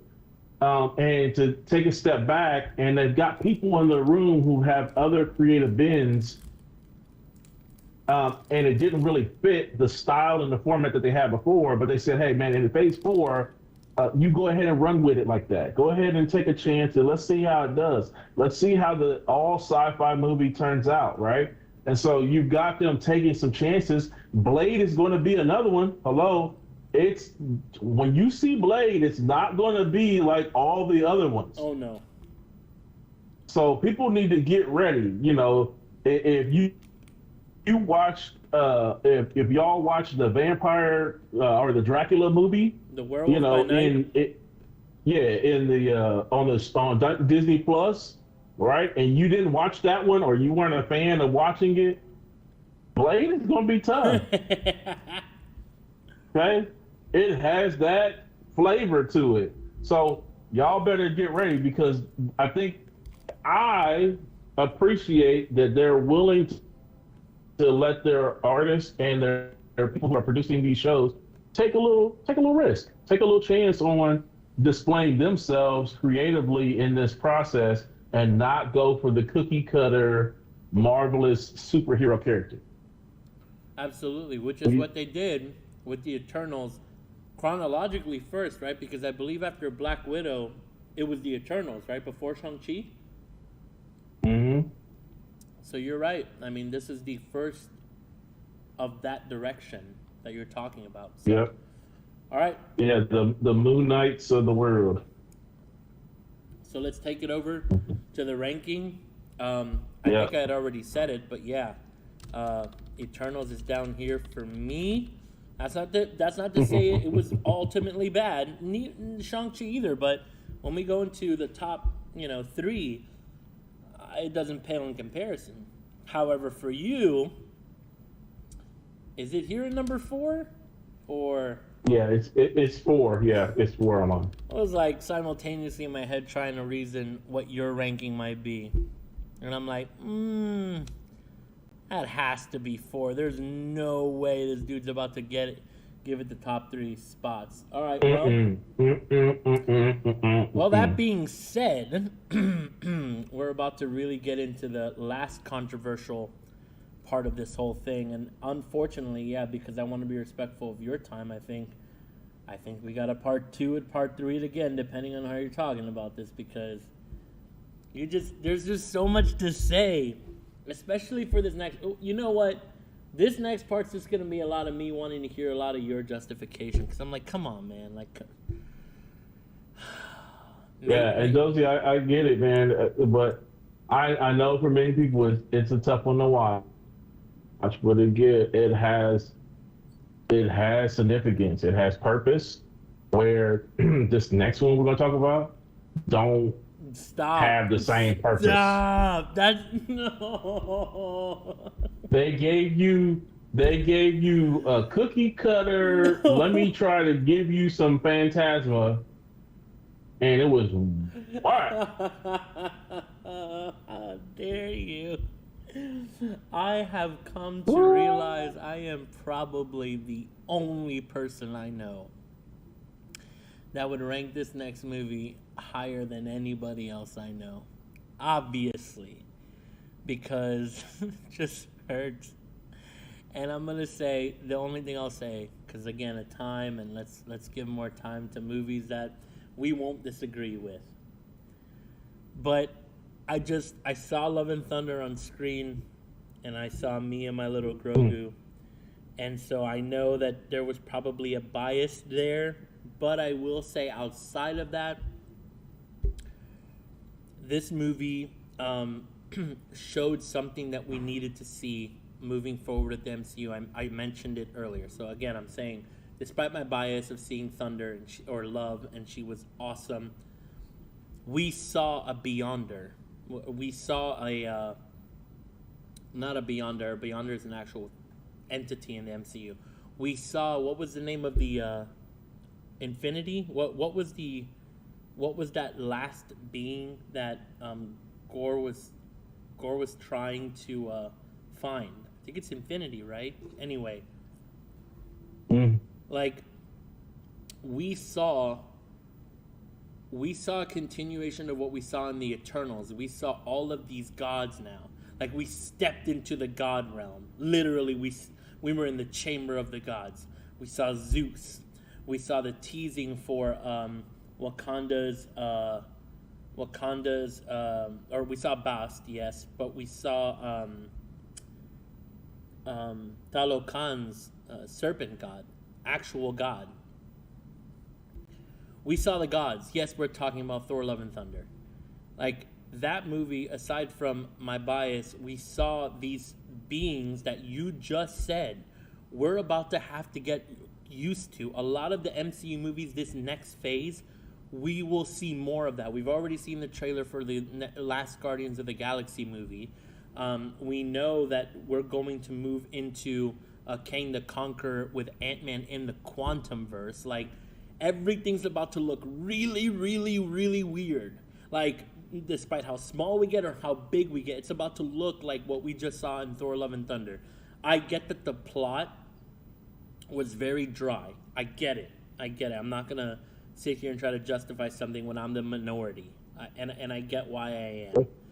But it introduced... Oh, Gore was going after Eternity. Eternity, that's what it was. Like, I saw that... I saw him like kneeling before Eternity, and I immediately saw the comic books I would like see virtually when I was a kid on like my computer screen. Like, it scared me. I was like, yo, they put it from pen to like film. Like, dude was massive. Dude looked like otherworldly, eternal, like. And then the chamber where they fought before they got into the presence of Eternity teased a Watcher and so many other like top Titan Celestials. We saw that gods really don't care about our world. Like, we suddenly in that movie, again, I'm not trying to just defend it, is the better word, but we saw how like tiny we were in that movie. I get in Eternals we kind of got a sense because hello, and Celestials emerging from our very planet, but in Thor: Love and Thunder we were not only on Earth, we were in New Asgard. We immediately went into the presence of like beings that don't even care. Like, even when Thor was there, think about this, Joe, this will be my last thing. Thor was the god of thunder up until this whole time. Like, no Avenger could come up against them, even the Hulk. Like, no, like, they joked about that, but no Avenger, no lower tier superhero on Earth had a flame, like even a spark to Thor. Thor could have been handled by any of those gods. Like, Thor was nothing to Eternity and all of them. Like, nothing. And that Necro sword, dude just sliced that sun deity that he prayed to, done. With one, like, just done. And so, like, what I'm trying to say is, this movie was important to see we really don't matter at all in what's coming. Like, to me, it felt more apparent in this movie how insignificant our little world and everything, even with the multiverse of madness and like the different universes, even in those universes, we don't matter. Like, the gods did not care about what was going on in our planet. Like, they didn't give a poop about it, like, at all. They were like, Okay, and then they couldn't believe as gods. They also showed that not only were they like really nasty, but they also did not believe that anybody could stop them. Like, I think that's also suggesting the nature of every other god we're gonna meet, and knowing Kang the Conqueror. I know we're tapping into like something that's coming, but I think Kang the Conqueror knows that somehow, and I think Kang the Conqueror is gonna capitalize too.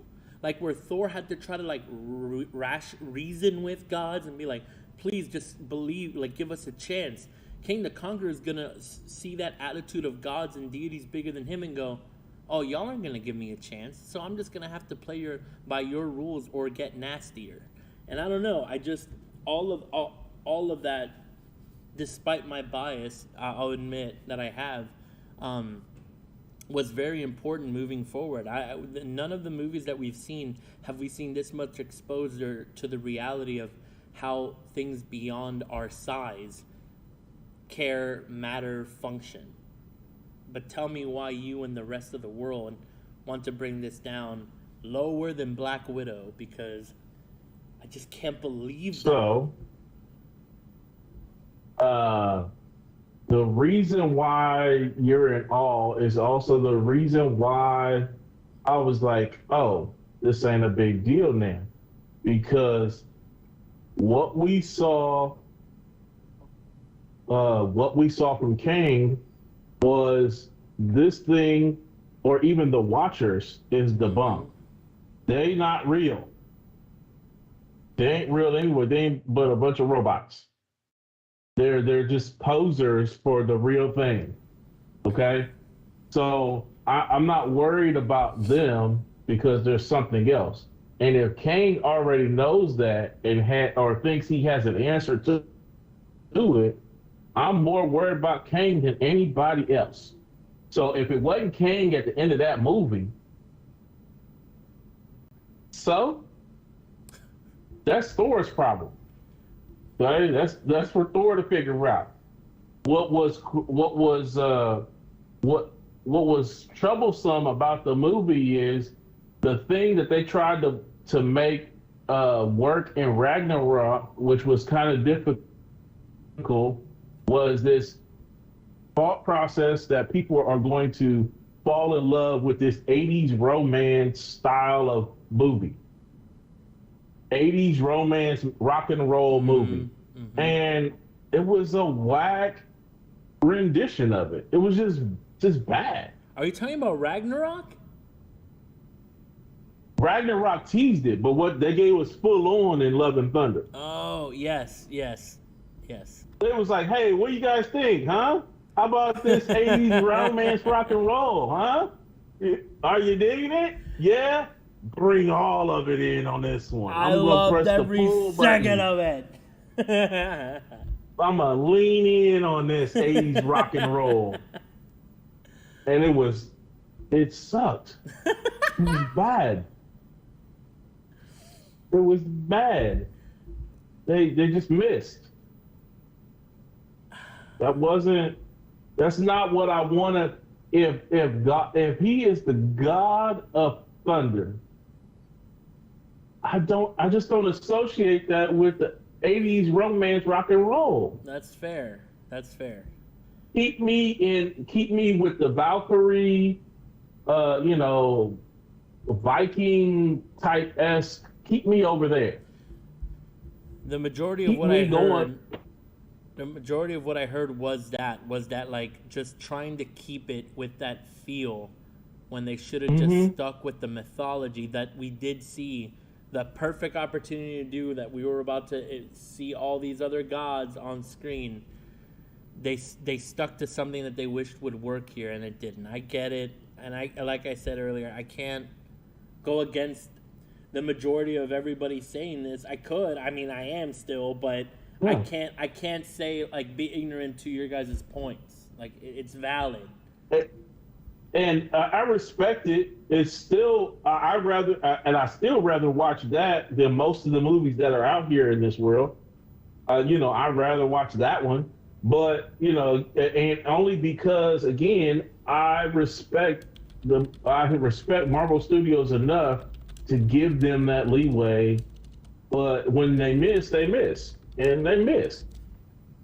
So, it's okay. They let the creatives take their shot on Thor's character, and man, yeah.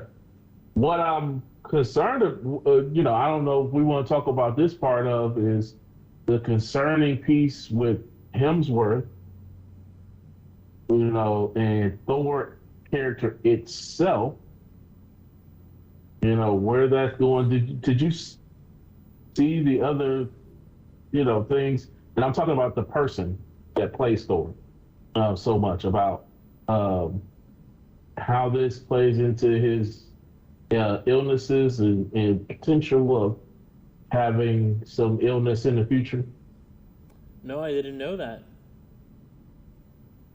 So there was another series that he did on Disney that kind of explored um, his health and well-being and doing all these things. And in the discovery of that, he was using extreme measures in order to extend the longevity of life.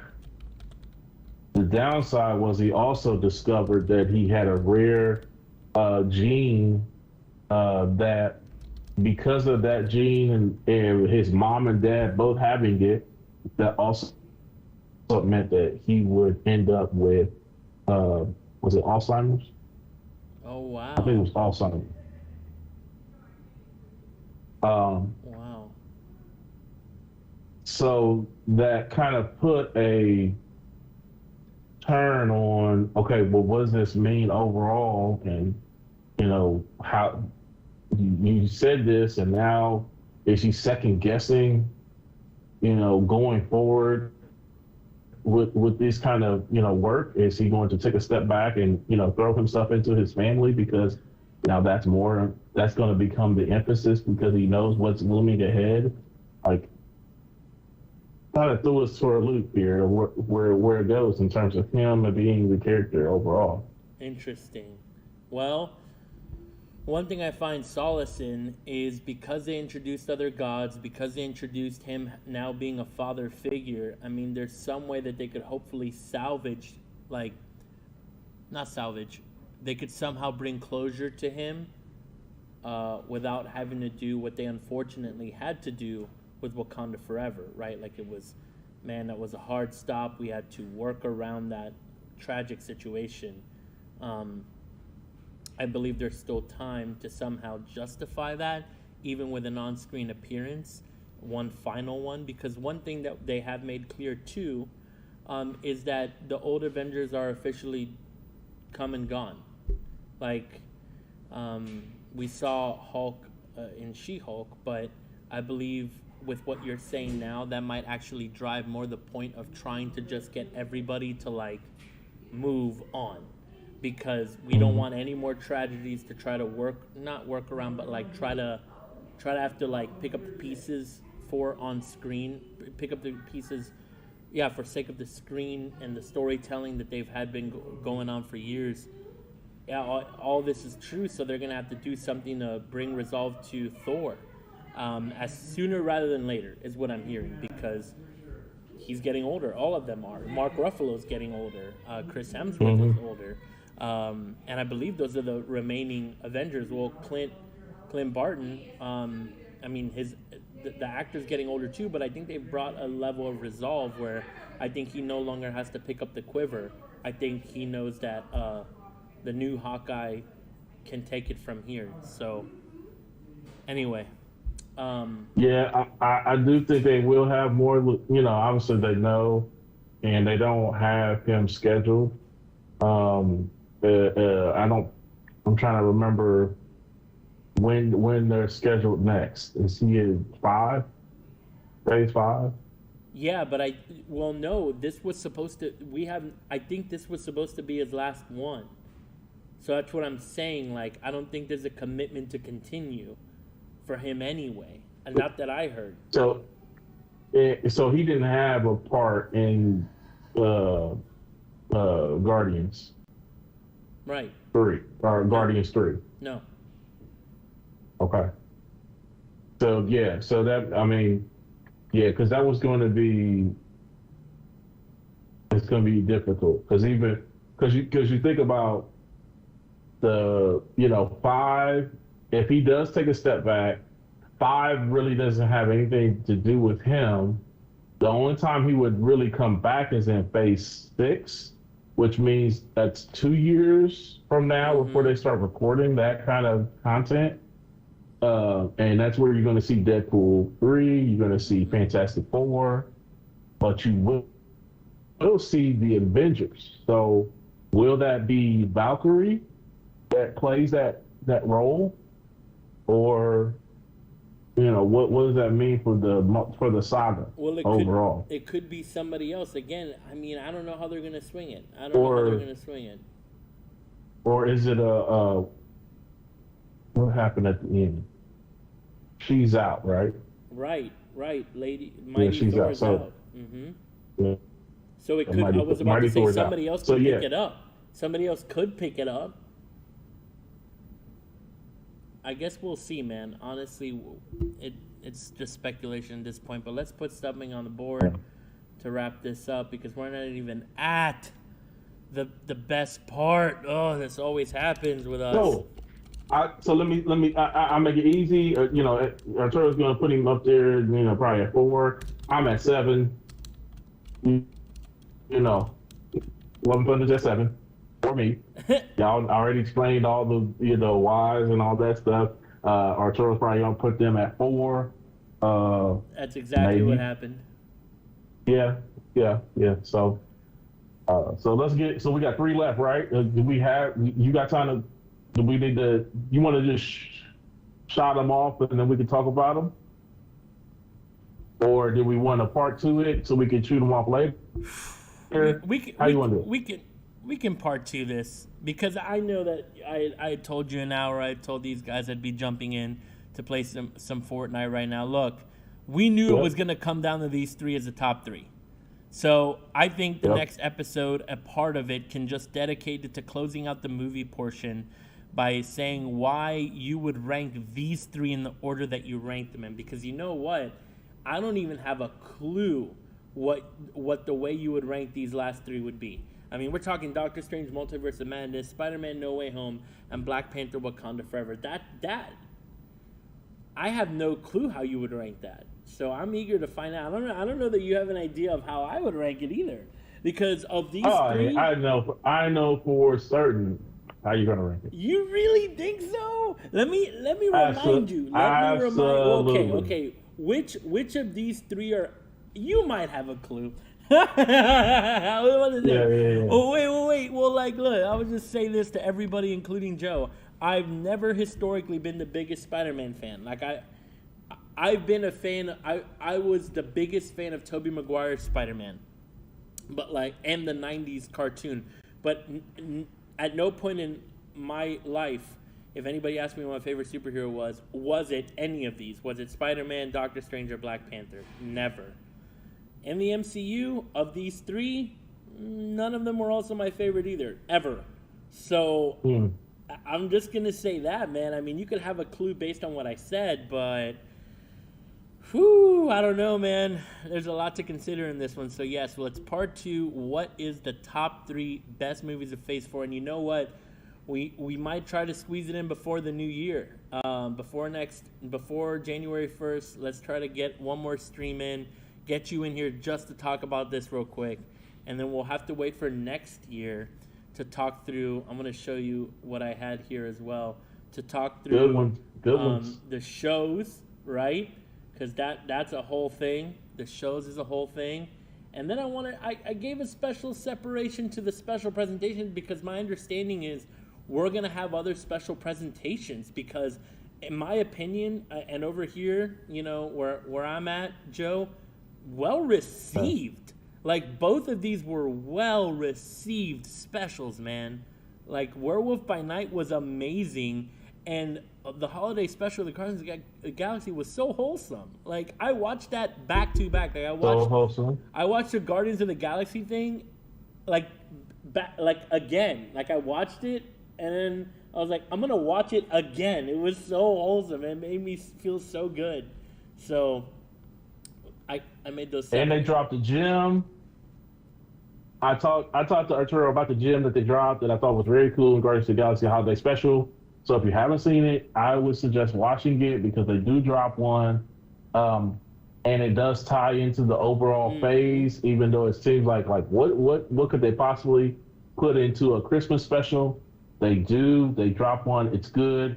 They don't need a lot in this because it is a Christmas special. It's gonna be a lot of holiday cheer, but they do put one little good nugget in there, and I appreciate it because that means that there was some significance to the storyline. Kudos to them. I can't wait. New Year, the next year. I got two great ones that I would love to get into and look forward to, and one that uh, What? I got to learn to love them. I got to learn to love them. Which one? I got to learn to love. I'm not Ant-Man and Wasp fan. It just Wait, bro, what? That's gonna I be just the don't, biggest man. one. There's no way. You know what that already tells me? I know what your third movie is for the top three. You know what? You just played your hand, sir. I know what your third favorite It's movie is of like, these three. bruh, come on, man. You, dude. Okay, oh, there's no way. There's no way you can't have faith that they're about to like blow everybody away with this movie. And not just because of Kang. Ant-Man literally has to step in as the last human Avenger. Like the last like alive and functioning, not super powered by like cosmic radiation, gamma radiation superhero. Like we cannot dismiss that. We can't dismiss that. I mean, you're a dude that took somebody else's work and just gets bigger and smaller. I Oh mean, no, no! You're talking about a yeah. guy that was a thief historically, that was a con artist, literally made right. This is biblical, Joe. How dare you? Oh my. Okay, you know what? Let's end on a good note. We did end Phase 4 with some of the most absolute awesome bangers and fan service things. The three that we are talking over next week, hopefully, if not the next time we meet, is Spider-Man: No Way Home, Doctor Strange: Multiverse of Madness, and Black Panther: Wakanda Forever. And Yeah. regardless of which one was your favorite, one of these, if not all of these, was going to rank top three in in everybody's charts because it was either a fan service done I right think with so. Spider-Man: No Way Home. It was an Yeah. amazing job of paying homage to one of the greatest to ever do it, Chadwick Boseman, and just continuing the saga of the Black Panther role, and then Doctor Strange just giving us everything we wanted. Everything we wanted, we got in Doctor Strange pretty much. Like we wanted what's her face to flip, we got what's her face to flip. We wanted Reed Richards to be John Krasinski. We got Reed Richards to be John Krasinski, okay? Like, we wanted to visit different worlds with different outcomes. We got to see a little bit of that. And they brought back, they teased Fox coming in. They teased Sony. Well, they teased Sony more with Spider-Man. These three were the biggest heavy hitters, not just in Phase 4, as far as like impact and high value and like super strong response from the audience in general. These are top three contenders for just best MCU movies of all time. At least one of these will be in everybody's top three, is what I'm trying to say. These, and I do know what I'm saying when I say that. Like, one of these will be in somebody's top three because they did such a good job of servicing the fans that are just Marvel heads in general, and then like just doing a good job of like finishing and starting the story arcs of some of these. They finished Tom Holland's Spider-Man intro arc. They restarted the Black Panther arc with Shuri. Spoiler alert, sorry, not sorry.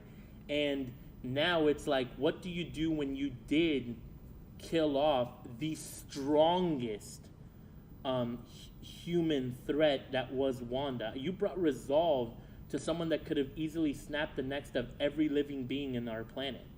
I mean, we saw in WandaVision her like put a whole city under control, she could have easily, if she wanted to, put the whole world to do whatever it is that she wanted. And you somehow brought resolve to that. You somehow literally diminished that issue by having her realize her wrongdoing. Like, and there's many theories that say she didn't die, and I am totally hoping she didn't die, because I was a fan of Elizabeth Olsen's portrayal, and I would like her to come back. I'd like resolve for her in Vision. Yeah, I agree.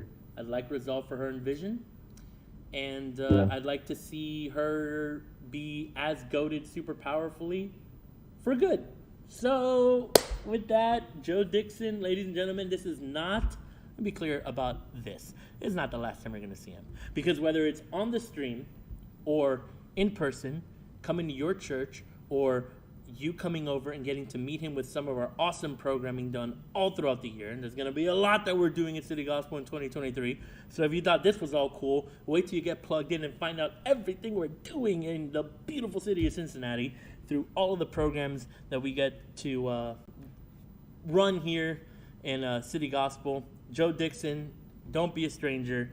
Get to know him, and we will probably see him in the next stream. Got to talk to him about when I'm planning to do that. Didn't talk about that before, but we will see him again. How they do at the end of every Marvel movie, Joe Dixon will return. So with that, Joe Dixon, Absolutely. thank you. Thank you for your debut back into the relaunch of the stream. And do you have any closing statements? You want to let the people know what you got going on, what's coming soon, any Christmas wishes, whatever, go ahead, man. No, Merry Christmas to everybody. I pray you have a great time. And check on the people that don't talk a lot, that you don't see a lot, you don't hear from a lot, but you're wondering, where are they? What are they doing? Check in on them now. These are important times. Winter time is tough for a lot of people, and especially if you're a recluse and stay at home and not involved with a lot of people. Check in on those people, because they are important and they need to know that. So take time to do it. Joe Dixon, ladies and gentlemen, thank you so much for tuning in, checking on those loved ones or those that, think God puts in your heart about. All right, Joe, I'm going to save this document, and we'll have to pick it up soon. Top 3, All right, baby. sounds good. We'll see you guys. All right, Joe. See you later. All right. I mean, already so far, you got to see from my good friend Alex. You got to hear from one of the greatest mentors I've ever had. And I really do genuinely hope you guys get to meet Joe. I mean, he is approachable. He's accessible. He honestly means a lot to me, and I know I tried to talk not a lot of my biases with Thor, Love, and Thunder and my MCU favorites, but totally biased that Joe Dixon is one of the greatest people you could meet, and the fact that you can, just by getting plugged in, even if not, you can find his contact in our website at citygospelmission.org, but he's just so awesome. I'm glad that he gets to spend a little bit of time with us in the almost half-day stream here, but he'll be popping in and out, not just about MCU things, I'm sure, but me and him are huge MCU fans, as you could tell. We can never make it through, whether it was that first thing that we never put out or this one. We can never get through it because there's so much we could say. So that being said, let me say thank you, Joe. Camo Boy said bye, Joe. Appreciate you guys sticking in there. Let me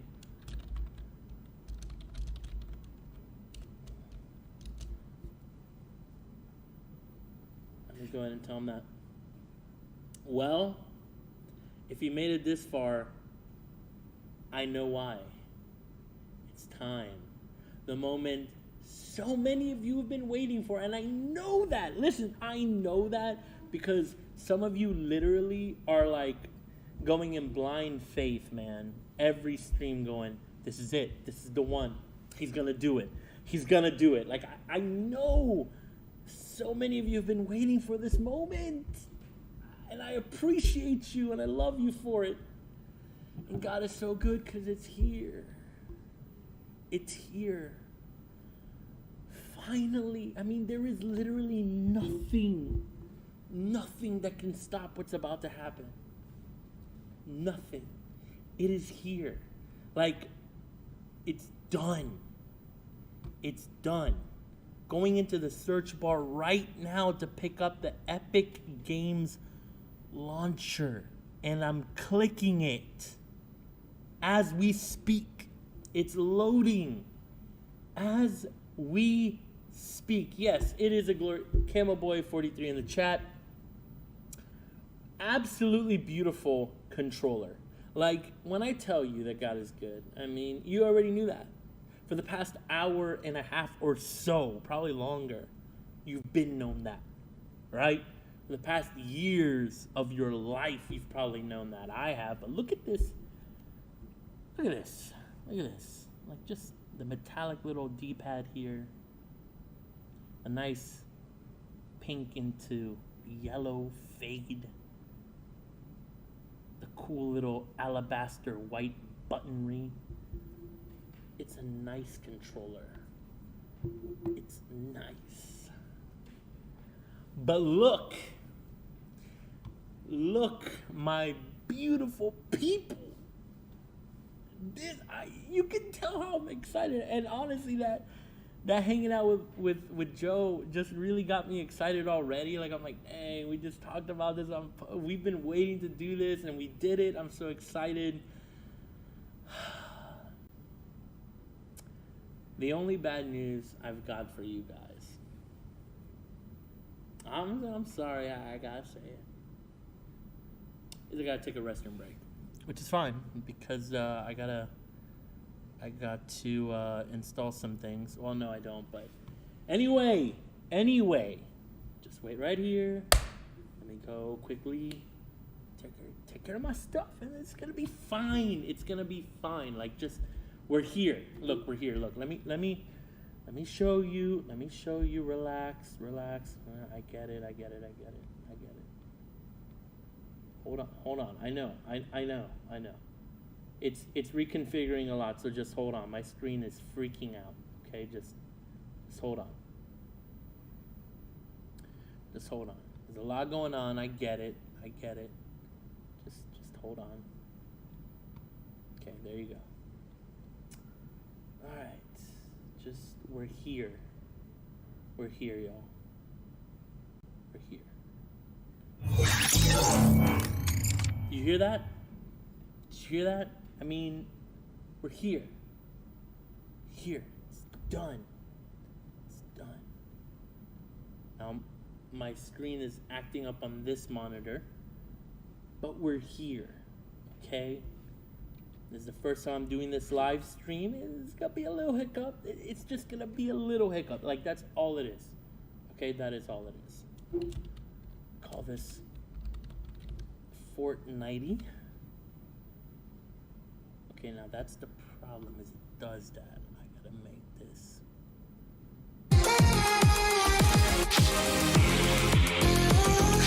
Come on, it's loud. I get it. It's loud. I get it. Just hold on. Don't lower the volume. Can't be louder than me. Nope, don't be louder than me now. Let's see what happens when I do this.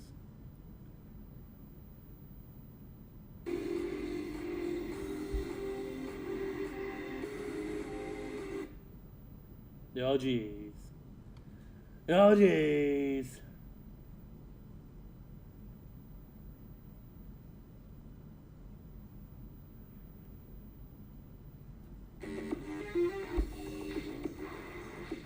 Oh my goodness. So it is getting a little tricky to do this. Actually, I think I'll just do this. Okay, there you go. Alright. It's cool. Aha! So I'm finding out that I need to do a lot of things off screen before you can see what I'm doing. Hold on, y'all. Hmm. Order, move to top. Right, so we gotta move this tinier. Oh my goodness.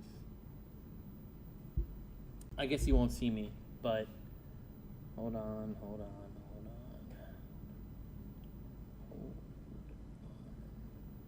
Oh, that's why. Duh. There we go. All right, cool. And they said to move me over here. Are we good? Dope. I will be back. I'll be back. Just get your game ready. And those that I'm going to play with, about to jump on the Discord in like a minute or so. Okay? Okay, we good? Give me a sec.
I'm gonna knock somebody out. I'm sorry.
All right. Well, this is it. I mean, I'm here. And I didn't really tell the people that I normally play with. I just kind of assumed that they would know their cue to tap into the Discord that I'm in. If you are interested in playing with me, either on screen or off screen, I'm thinking about making a Discord completely dedicated to this. But while I don't have that figured out, I'm in a Discord with a couple of friends already, and they see that I'm on the voice channel and they see that I'm online, so I'm assuming they'll be joining. And if not, then it's solos. But here we are. We made it, folks. It's Fortnite time, baby. We are here. We are live. This is my debut, my public debut of my Fortnite career. Now, I have been playing for about half of the year. And it hasn't been easy. Like, I have played with sweats and I have played with a lot of bots. So I sometimes think I'm good because I play mainly on the Switch. And those of you that know, Switch has nothing but bots. So it's really easy to be the best there. But then I've joined other people who have played in servers that are PC, Xbox, and I've held my own, you know, I ain't gonna lie, I've held my own there too. So here we are. We're here to play this now. You gotta cut me some slack because I haven't played actually in like a month or so, and this is a new map with new weapons and things to do, and this is a new controller. So, and my boy, let's go. My boy is in the chat, or is in the game. I don't know what's happening where you don't see him. Are you seeing him on? What's happening here? Hold on. There's something going on here, and I don't like it. I don't like it. The screen paused, right? All right, hold on. I see that he's here.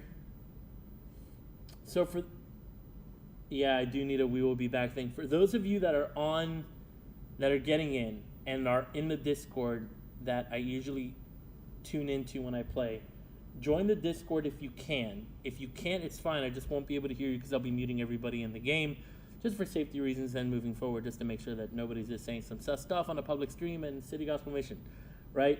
Yeah, I know it's frozen. Hold on, I know I gotta fix that. I'm gonna actually really quickly. I'm gonna do some quick edits. I think I know what I have to do to fix the problem. Just hold on. I think I know what I got to do. So it's all good. It's all good, people. It's all good. It's all good.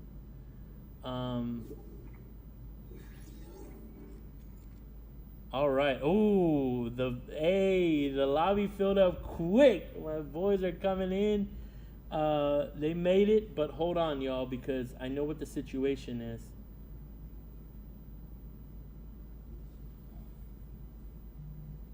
Yeah, I can. You guys can't hear me in the Discord? I mean, I didn't change anything on the Discord. I didn't change anything. Yeah, hold on, fellas, because I see what the situation is. And those of you in the YouTube chat, I've got a headphone in, so if it's not making sense what I'm saying to y'all, it's because in my ear it's making sense to others. So really quickly, what I have to figure out is I got to delete this, because every time I make this screen bigger, the whole thing freaks out. So, and Josh told me this would happen, but I didn't. There we go. Okay, now I know what I got to do.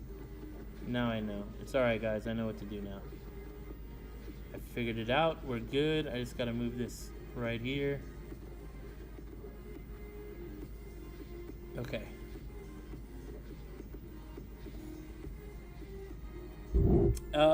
Well, I don't know. It's not the copyright. It's just anybody that is playing with me just has to kindly remember that we are playing. We're playing through City Gospel Mission's YouTube channel, so we gotta keep it as PG-13 as possible. Mind you, I said PG-13 because moving forward, everybody here understands, it's teens, so throwing dough stacks and writing pinatas is absolutely okay to do. Now hold on, y'all. I've almost got this figured out. Now what I need to do, I'm actually just going to do a display capture, and I'm gonna call it Fortnite with friends, and then I'm going to crop it. Yes, that is exactly what I'm gonna do, and I'm not gonna change anything. Just gonna move it like this, yeah, and move it like that. So yes, if you are unfortunately tuning in now and not able to join me, I have good news. This is not the last time we're gonna play Fortnite. Are you insane? I've been waiting for this moment too. It's just sometimes you gotta wait for great things. I'm sorry. In life, that's always gonna be true. Look at it this way. All of us Christians, we're waiting for the best thing to ever happen. And guess what?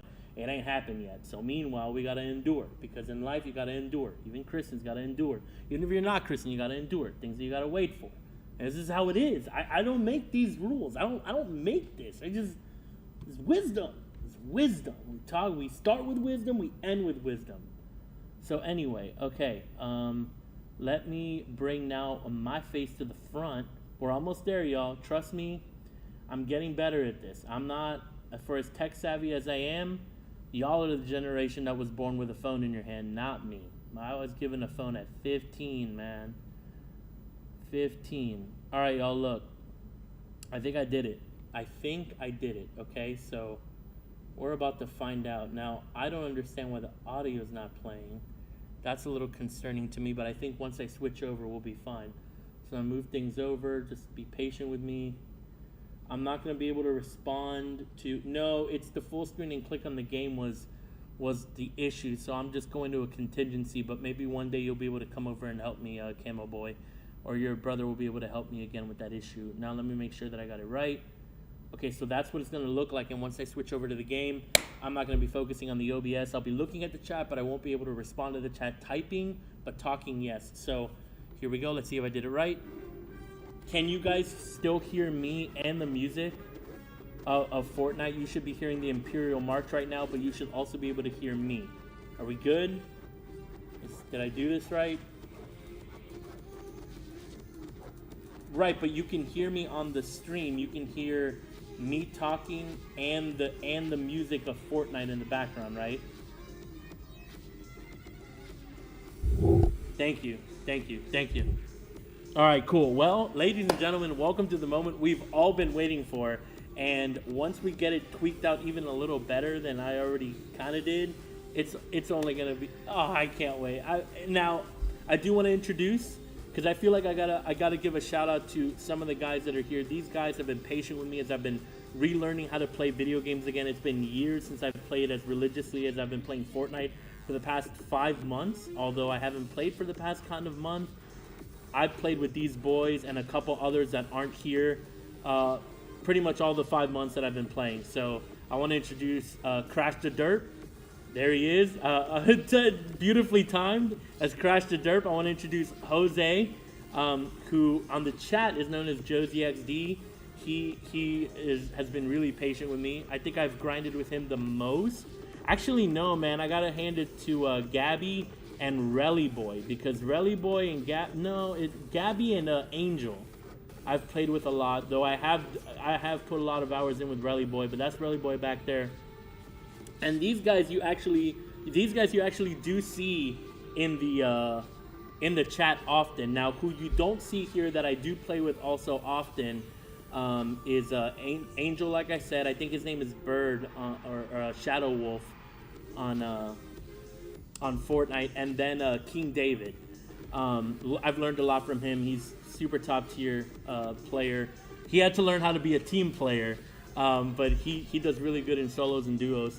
And then Camo Boy, whenever I have the awesome opportunity to play with Camo Boy, that dude is S tier. Like, you'll watch him play one day. I have to release the first ever stream test footage of Fortnite because he actually used my account, and the first test footage he got the victory royale. So it's recorded, it's alive in this computer, and one day I'll put it out. Maybe when we have at least 100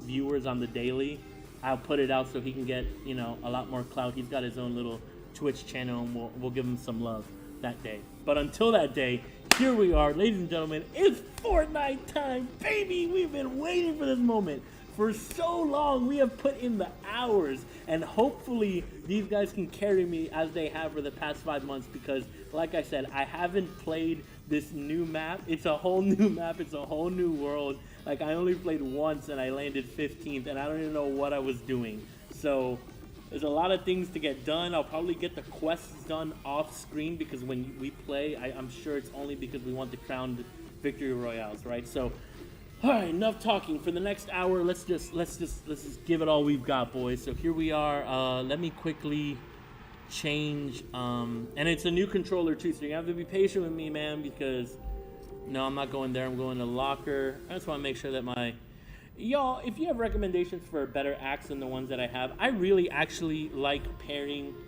the character with an axe that goes with it. Just none of them go with Princess Leia, and I am sticking with Princess Leia and R2D2. I mean, I wish I had a lightsaber. Like, this ain't it. Sorry, y'all. I'm going old school with that. I'm gonna keep the original pickaxe, and I just gotta make sure that the emotes are okay. I guess I'll stick to that one, and that one, and that one, and the epic. Dude, did you guys hear that? Black Adam, Dwayne The Rock Johnson's Black Adam is not moving forward right now in the DC universe. That's insane. I want to talk to Joe about that. And I got the cool little one. Yeah, that was fun. All right, all right, all right. We are playing zero builds because that is the only reason Fortnite sounded attractive to me earlier this year when they introduced that. So we are doing zero builds. I'm not gonna learn how to do builds ever. They're waiting for me, y'all. They're waiting for me. They've been waiting for me. They've been waiting for me. So this is it. Let's go. Let's go. Fortnite, baby. Let's get it. Let's get it. And they are in my ear, but they've been good. They're hearing me. They're in awe of this. They're like, oh my gosh. Artie would usually do this like comically as if he was streaming, but this time it's for reals, boys, and they know that. So they're kind of like that little kid that's like, oh my gosh. Like, they're like, oh my God, it's really happening. Like, it's really happening, man. Oh my gosh. Yeah, it's really happening, y'all. Like, it's real streaming. And just for good practice, they're in my ear now. Eventually, I'll even figure out how to put a Discord audio connected amidst all the other audio going on in the stream, and you'll be able to hear them. But we're also working on making sure that everything we say is PG-13. Not that it ever isn't, for the record. We keep a clean chat for the most part, except for the World Cup, because the World Cup just brings out a lot out of us. But usually when we play Fortnite, we're pretty good. Man, even for as powerful as this computer is, it's still loading a lot of this. So I'm probably gonna have to work on the graphics, and I know that you can do a lot of the editing on the computer or on the PC, but I'm just seeing a lot of lag in the graphics. Oh man, okay. So Crush. That's fine. That's fine. They're saying Anvil Square. I don't know what it is. The only thing I know is that the DMR is back, and there's like a My Hero Academia super cool little thing that you can do, but I gotta thank the bus driver. What am I doing? Guys, you should always thank the bus driver, by the way. Always thank the bus driver or the vehicle driver. That is a little pet peeve of mine. I don't like when people get like a ride, whether you paid for it or not, and you just don't thank the person. Like, they just did something that for whatever reason you weren't able to do in the moment, and you just need to be respectful. So like, I don't know. Even though it's for a little cheesy thing like a video game, it's a good practice to have. Yeah, you can never thank enough, in my opinion. All right, splashes. The problem is that like the problem is that the controllers are slightly different from the Switches. But because I haven't played even on the Switch controller in a while, I don't even remember what I'm used to. It's such a... it's so weird. All right, what is this? Twin Mag SMG.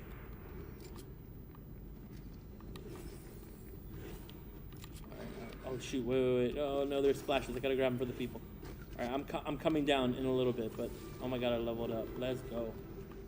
Where is... Oh, I see someone. Oh, nope. Oh, yep, I see him. Oh, my first knock! Let's go! Got you, homie. Hey, yo, I got splashes. Stay around. I got splashes. Let's go, baby. Sheesh! Hey, quickly, get out of the middle. We're in the middle of a lot. Find cover. No, I understand it, but we're like in the middle of nowhere. Just find a room. Find somewhere to get cover.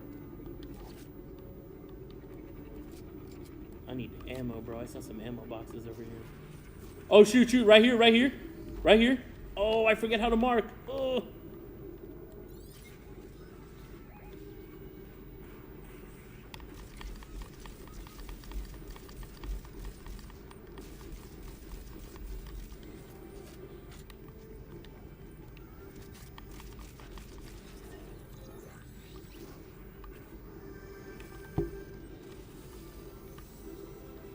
Oh shoot, what's going on? Everybody's down?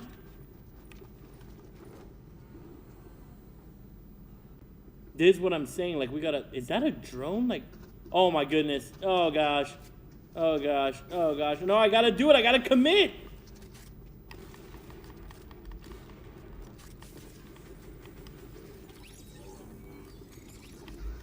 Look, I got a small. Yeah.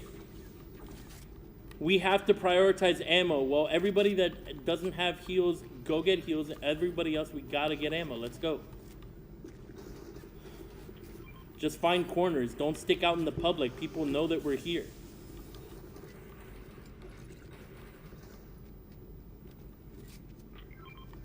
Hey, there's somebody. There's somebody. There's somebody.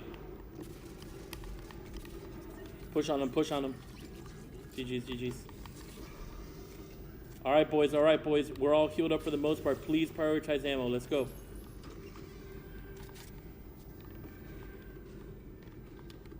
Get in the building. Get in the building. Don't be out in the open. Don't be out in the open. Let us know when you need help.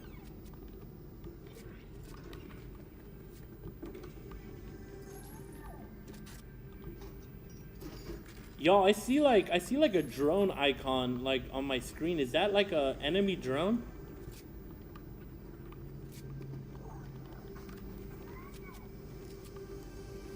How do I switch to my pick? Okay, there you go. It's these subtle things, man. I got a key, but I don't really need it. I'll get a med kit because some of us need it sometimes.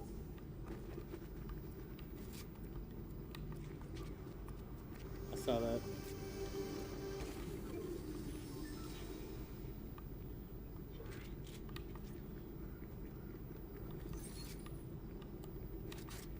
All right, fellas, we got about 3 minutes till it closes, and so just letting you know that.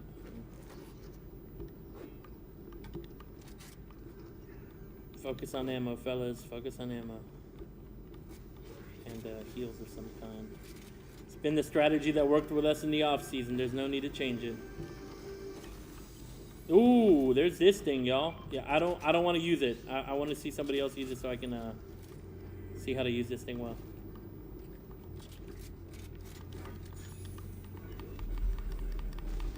No, you don't have to show me right now. I'm just saying, like, I know that thing is powerful. There's also a bow and arrow in case anybody wants that.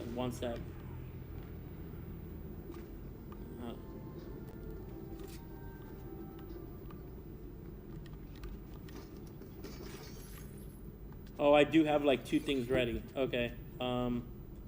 Aerialist, gain the ability to deploy your glider. And then the other one is when the storm changes, ping the area to highlight nearby enemies for a short duration. Okay, I'll use that one. Oh, my bad. I activated the other one. My bad, my bad.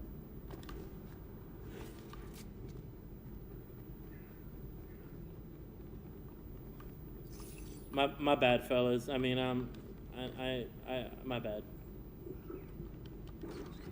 This is all new to me, fellas. Thank you for being patient. I'm trying to figure this out, man. I'm just a lone princess out here with her droid trying to figure out this new world. A whole new world, a whole new point of view.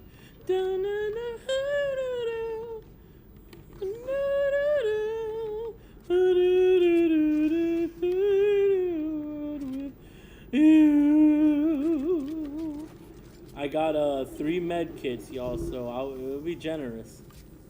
Don't worry, don't. What are we doing?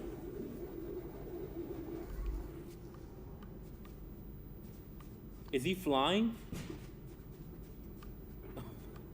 Oh no!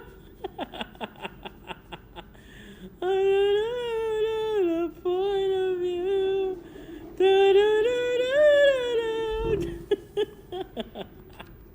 Oh, dude, the storm's coming. All right, I'm moving. I'm moving into the whatever safe zone. Is it the purple? Is it the purple? Oh, we're too split up. We're too split up. I'm going to rally. I'm going to rally. But we gotta move, man. You're in the storm. Relly, I'm with you. I'm with you. I'm with you. Just start running. Head towards that guy. Oh shoot. Oh shoot. Yeah, they're cracking us. Me and Relly from the back and the front. Shoot, shoot, shoot, shoot, shoot, shoot, shoot. Oh, yikes.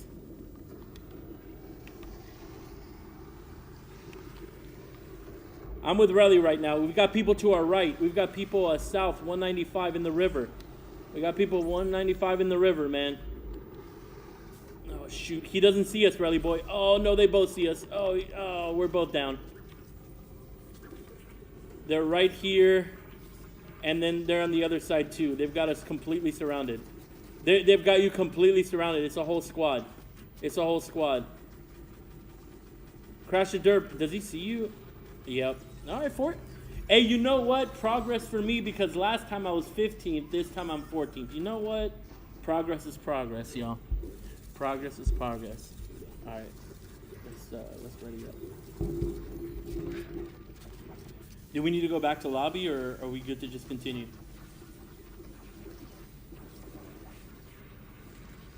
So what does that mean?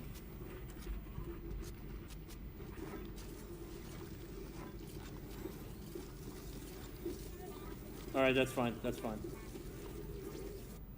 All right, not bad. All right, not bad for the first. You know, it's 14th. I mean, what are you gonna do? We weren't really as together, and I'm getting used to this world. So I mean, figuring it out. Ooh, some goodies. 10 battle stars for a battle pass I don't yet have. Let me change skin real quick.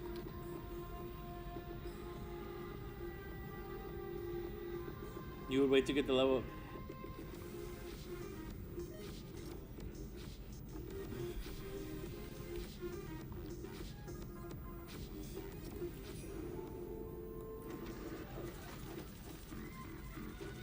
All right. Hold on, I feel like there was something I wanted to do. Nah, it's fine.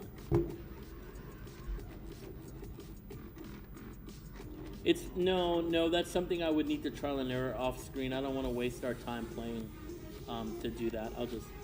It wasn't anything that was super like making me struggle. I can do that later.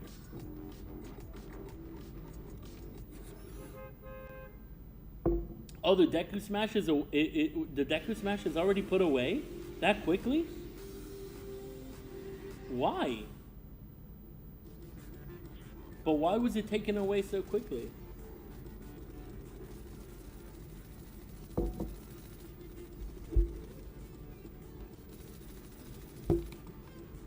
But why was that so quickly vaulted? I thought it would have been around as long as the Kamehameha was. You know what I mean? Oh, okay. This thing is pretty cool, this little pistol.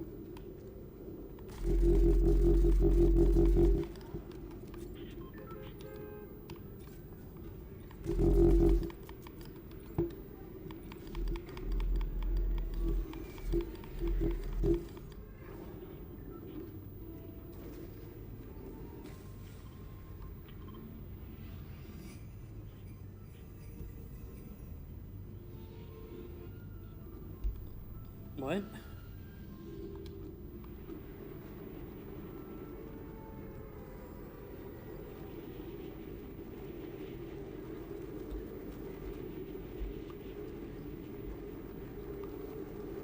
The Dragon Rider is easily my favorite glider.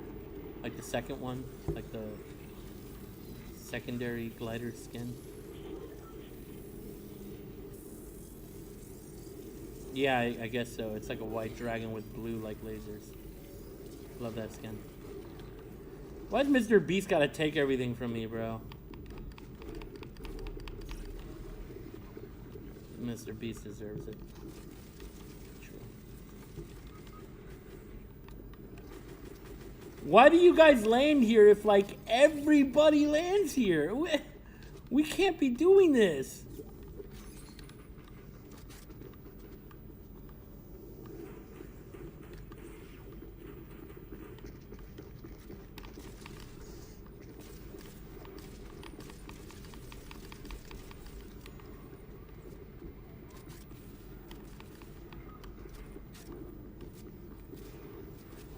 So there's somebody in here.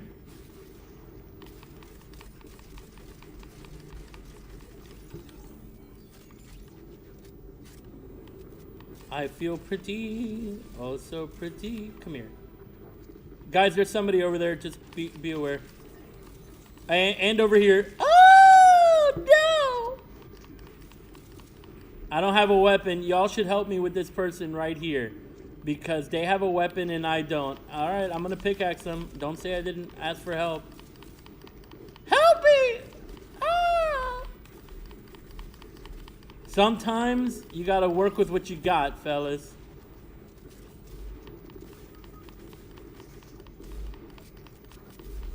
Look, we're in a dangerous situation. Why do we land here? Why do we land here? Like, what? This is like easily Tilted Towers. Like, this is easily that. Crush. Yeah, probably, right? There are two different teams represented here, Mr. Beast. You got to be careful. I'm going to be a shield. I'm going to be your shield. I'm going to be your shield. He's coming. He's coming. He's running. He's sliding. He's sliding. Now hear me out. Now hear me out. I recommend not landing here. I mean, I know I'm the newbie, but you know what I'm saying? Like, maybe we don't land here.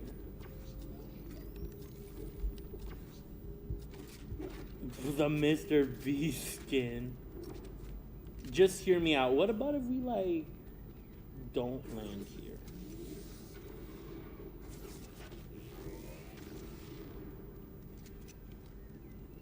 I just have noticed both times that, like, there's a lot of action, and that's fine.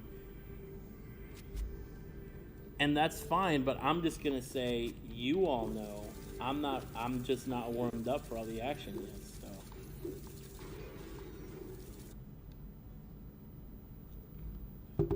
That's fine. No, what I've heard too is that there's still a little bit of there's still just collectively a lot of glitching in this game, so. I get it.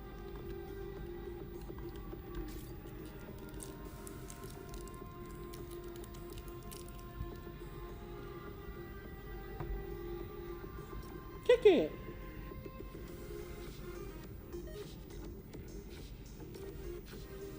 It was like me singing along with the song that's in the background. I said, kick it. Oh yeah, that was Miguel.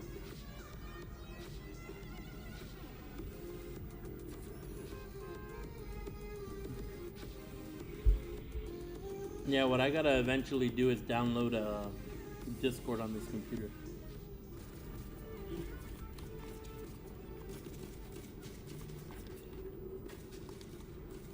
Chocolate. The machine SMG, that one's not bad either.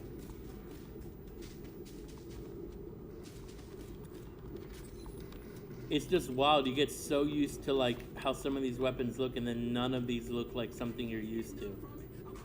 Like I missed a hammer assault rifle. I missed the snipers. I missed the shotguns. It's just, huh?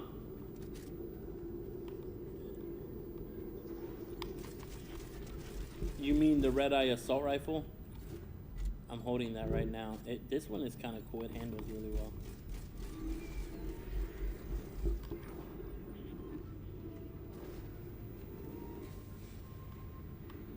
Oh, look, we're landing somewhere different.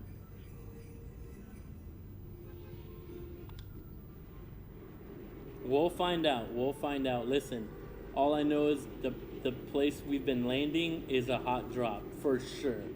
Like, we know that.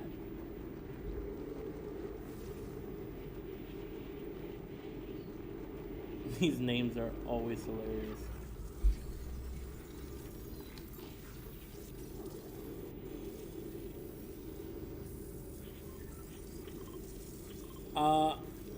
Yeah, there are a lot of there's a lot of people here. Oh my gosh, let's go. Yo, this is insane.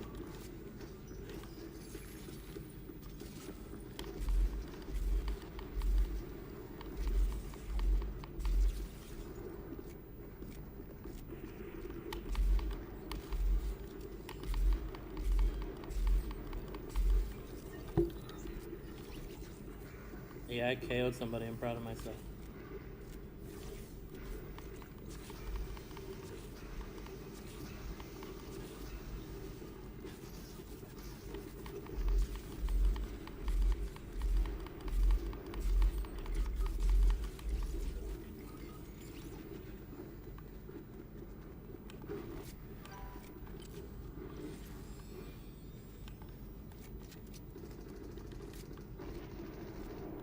They were looking for me. My bad. I'm coming to you. Oh, wait, you guys aren't. Oh, were you in the building I was just at? Oh my gosh, there's so many people. Oh, yikes. I see this guy. What? That was like a one shot. Oh my gosh. Yo, this is rough. Rough. Okay, he's gonna go eat. Yo, that's insane. Oh, turn vibration off. All right.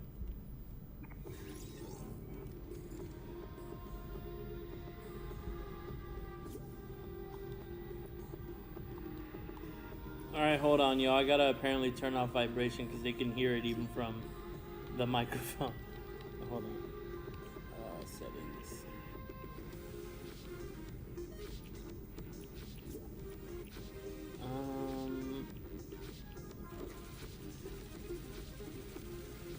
I gotta find out. Oh, there it is. Oh, there we go. All right. Oh, screen went small. Hold on.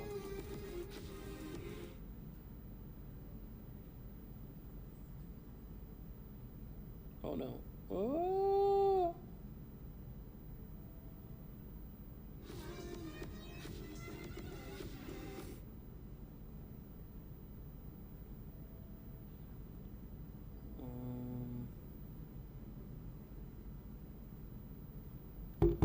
Hold on now.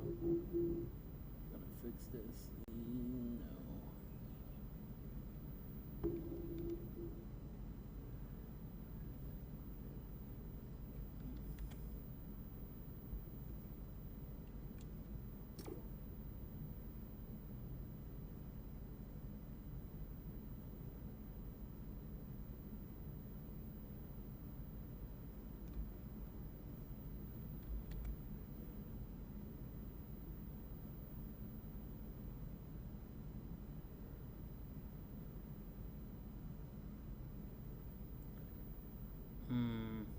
Weird.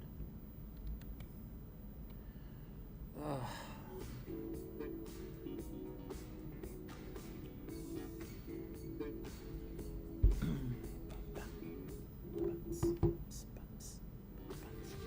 Alright, my bad, yo.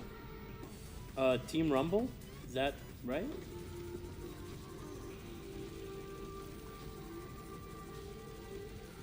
Alright, cool, let's go.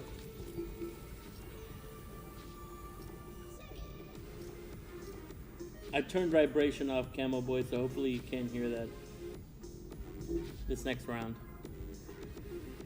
What time is it? Oh yeah, we got time. Da-da-da.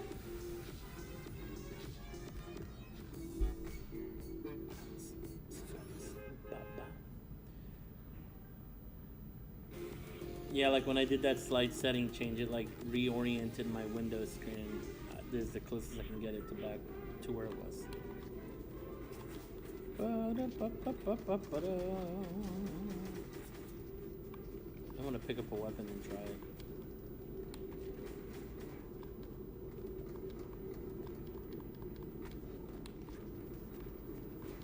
Yo, I literally only have like the northwest part of the map.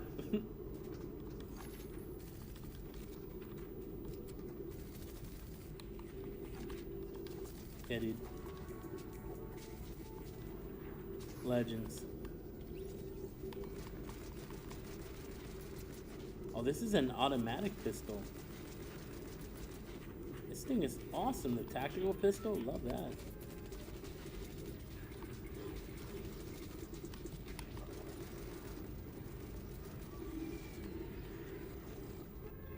The tactical pistol's pretty cool.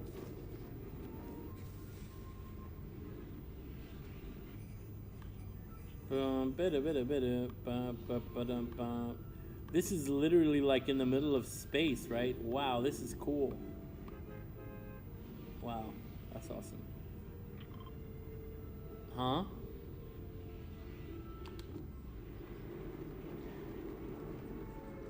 The Citadel?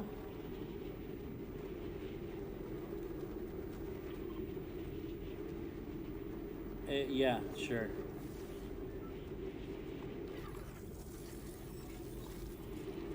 No, yeah, it might. I don't really know. I only know how to pronounce it. For the same reason Henry knows how to pronounce it.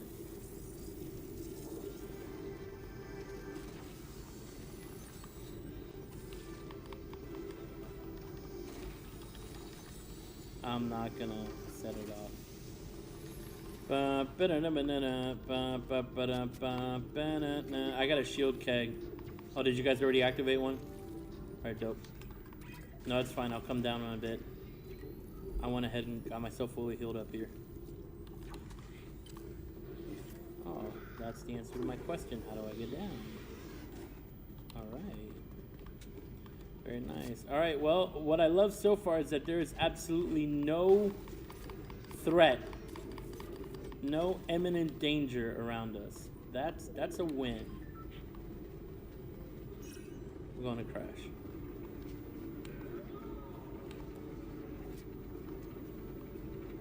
Oh, there's a boss up here. Somebody's shooting at us. I'm gonna go ahead and... Alright, let's... Oh, he's got a hammer. Oh no! Oh no! Not me! What did I do? What did I do? It was him! Oh my gosh. We can get him though. You got him. Alright, come heal me too after you grab that cool little hammer there.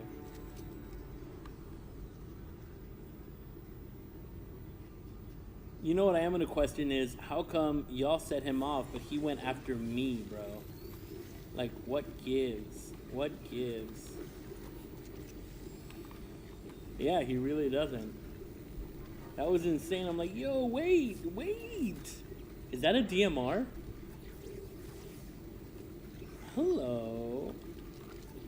Hello, friend. Old friend. Hello, old friend. Direct something rifle. I'm going to crash. I don't know where everybody else is, but I'm going to crash right now. You might know.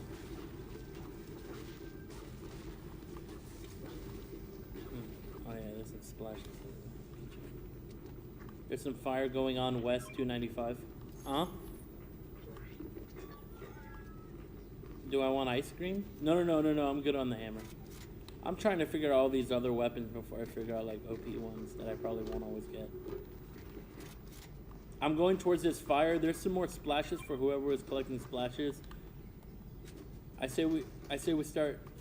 Yeah, I'm okay. I love cake. Hey, there's fire over here if anyone wants to help. I got a DMR on him.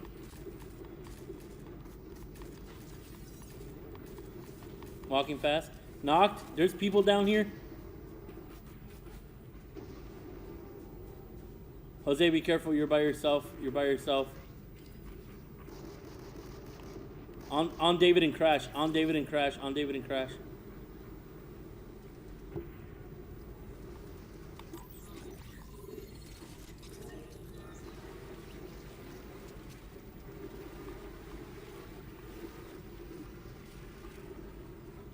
Hey, there's fire up there, but we got the low ground. Be careful.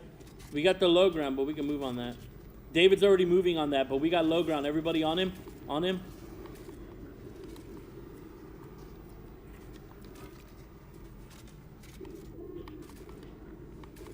Well, this DMR shoots a little slower than I remember.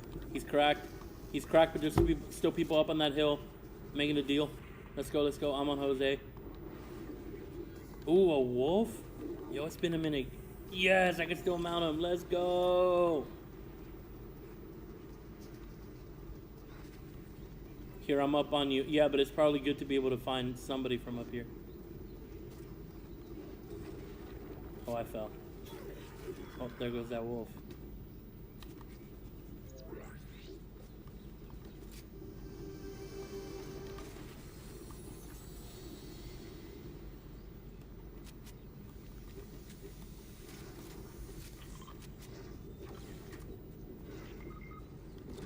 What happened?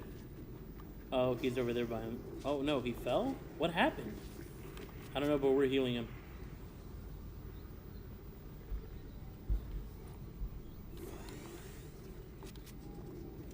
Where did you see fire? All right, make sure you heal up. There's a med mist right there. Yeah. I see the people there. There were one of you marked them. They're behind that burning tree. They're right there.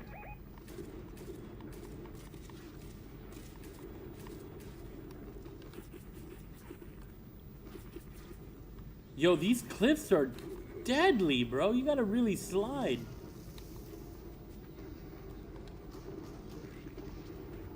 I'm gonna try this tactical pistol.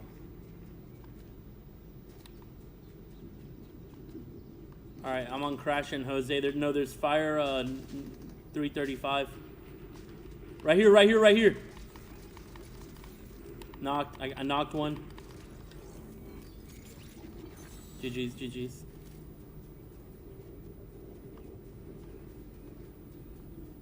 Where are we moving? Where are we moving? Oh, okay, I see you. I see you. I'm going to David. There's fire on David right over there.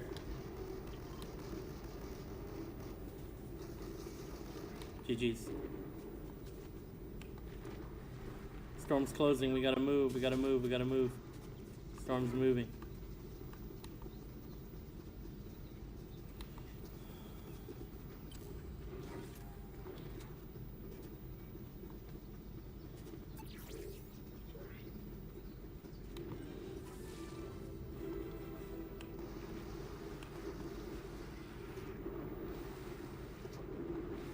Yeah, so far my favorite weapon is a tactical pistol for sure.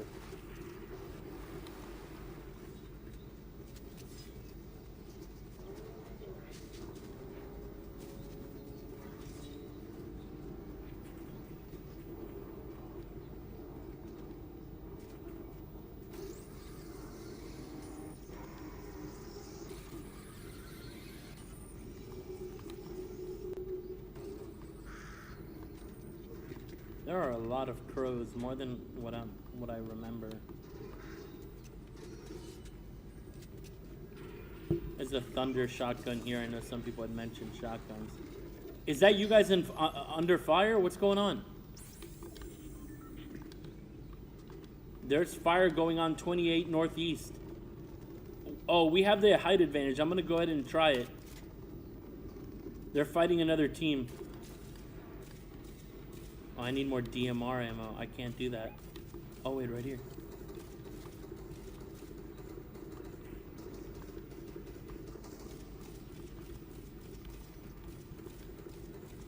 They know we're up here. They know we're up here. They know we're up here.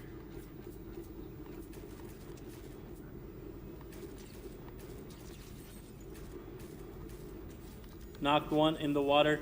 See somebody right here. Shoot, I don't have ammo. There's another guy here. Be careful. There's another guy here. Hurry up, hurry up. Watch out, watch out, watch out.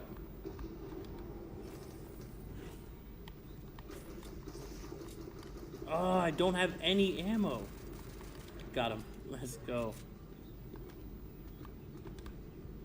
I'm coming, I'm coming, I'm coming. No, it's fine. It don't matter. It don't matter. It don't matter. It don't matter. It really doesn't. Let's go. People just found out there's a lot of action over here. Let's move. I am okay. I picked up enough. Thank you. I'm on Crash. I'm on Crash.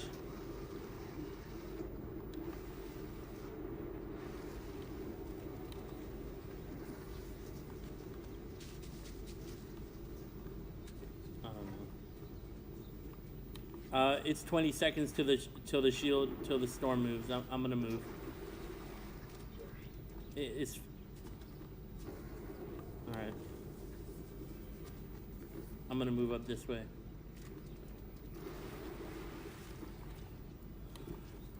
It's fine. It's fine. It's fine. Here, there's a chest up here, and we can wait for the fellas here real quick.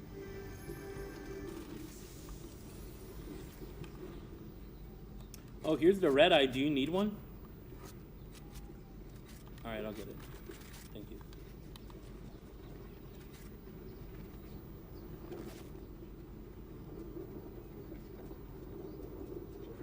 Oh, a hog. Is he not playing right now?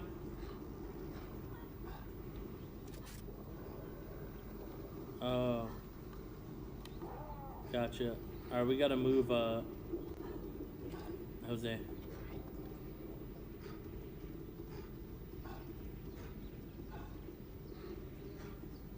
I saw it. There's a tree. You'll see the hot air balloon. But by the time you crack that tree, the storm is closing on you. Alright, GG's, but the storm is closing in. Okay, there's fire up here.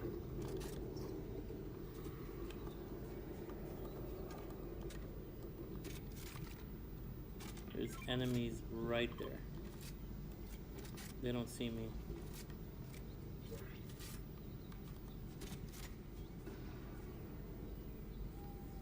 Wow, Henry, you brought them all the way here? GG's. Come over here. We're on it. Alright, cool.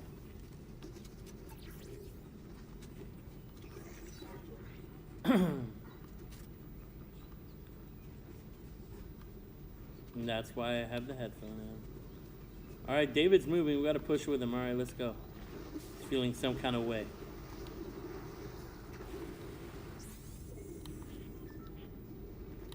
All weapons reloaded. Get ready. This could be our game, boys.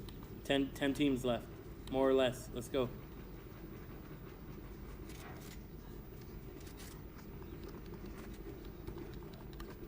Alright, let's go. Alright, it's hot and heavy right here. It's hot and heavy. Don't settle. Let's move. He hired an extra hand. My man. Let's go.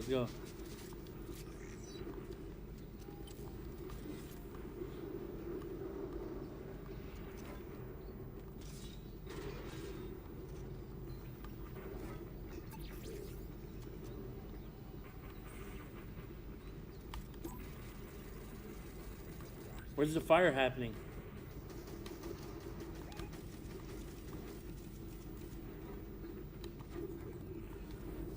There's ammo over there, Jose. Take advantage. There's ammo all over. Grab it. Come on. Fire right here.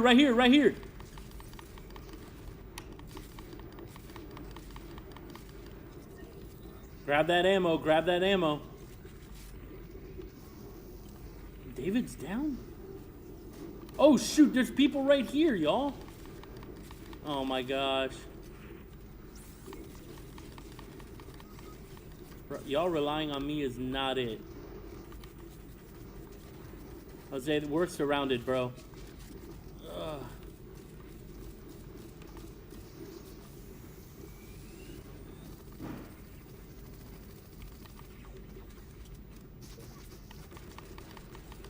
Oh my god, I eliminated dude. Where are y'all?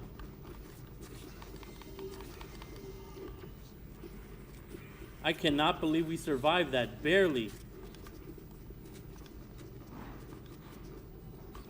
There's some people over there.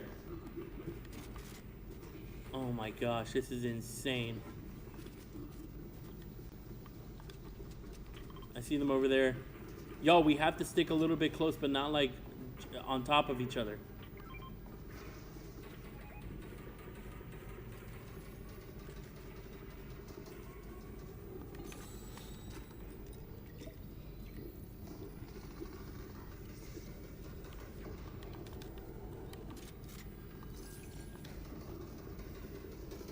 Shield's closing in. Try to get topside. Oh, they're already topside.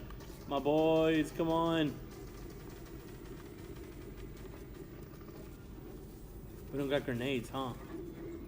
He's pushing? Oh my gosh. Yikes, but the shield's closing. We gotta move.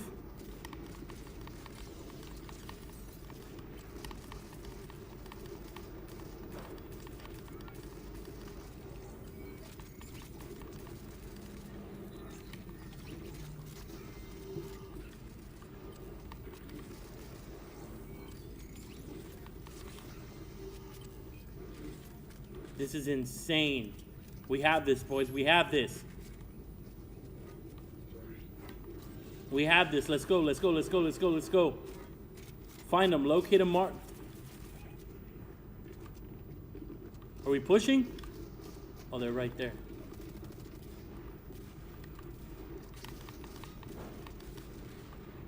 Reload, reload, reload, reload, reload. It's one.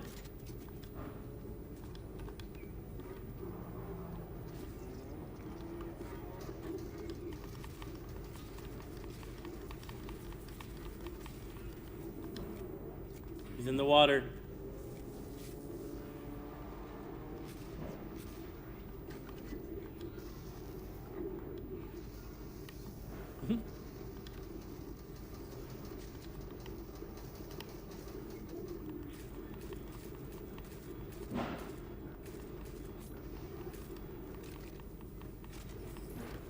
Let's go! Woohoo!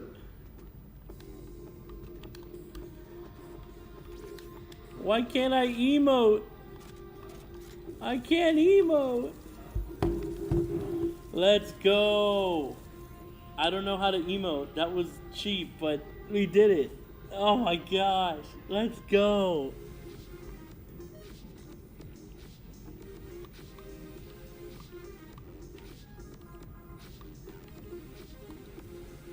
That was awesome, yo. Nice. Wow. Awesome. Let me get a crown victory royale and I'll call it a day. Actually, let me try to rework this screen. I want to be that guy.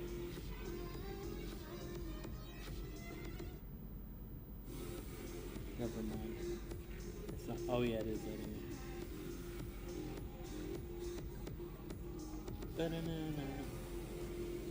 Okay, good. Now I got more to work with. Now let me spread this out.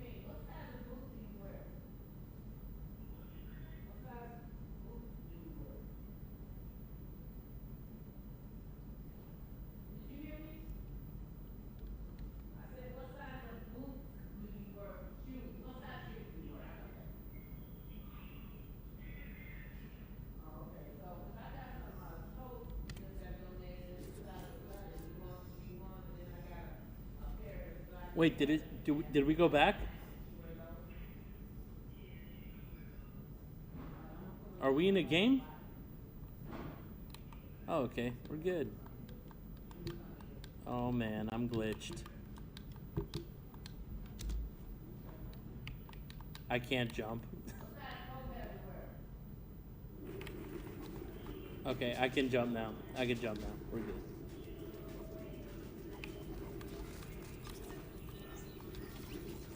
Yeah, that would happen to me last game too. Or yeah. What was that? What's that stuff?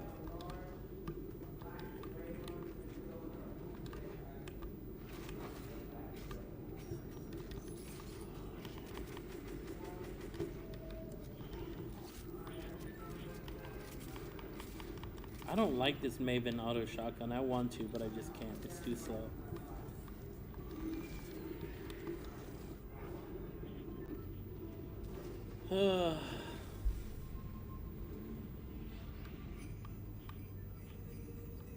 We can try with David since y'all said you can run it with David. I mean, I trust that.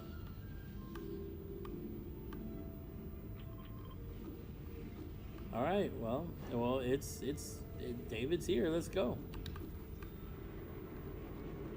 I didn't thank the bus driver.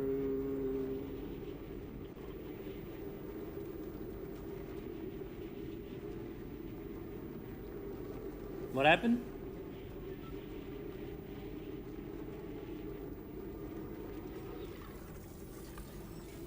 What?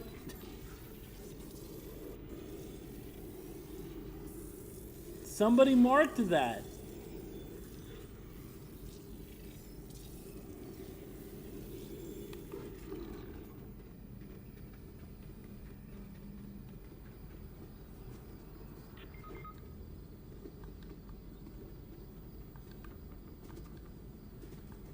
What just happened?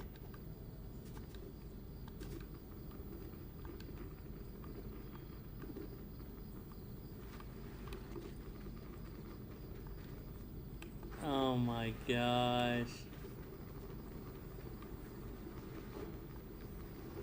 You did just sell, bro, and in the most sweatiest of places, man. All right, well, since we're doing Hail Marys anyway, here we go.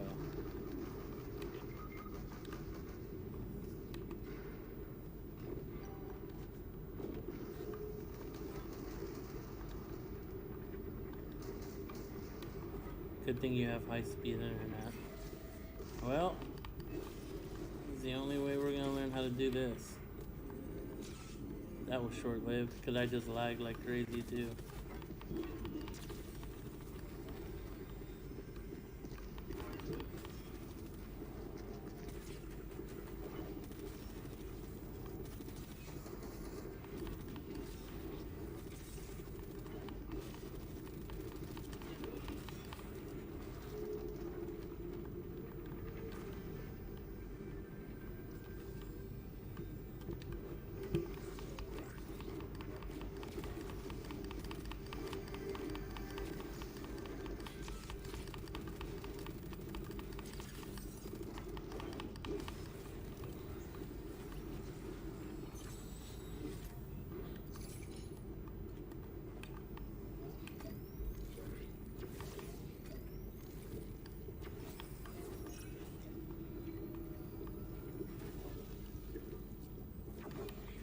Alright, where's the place to respawn?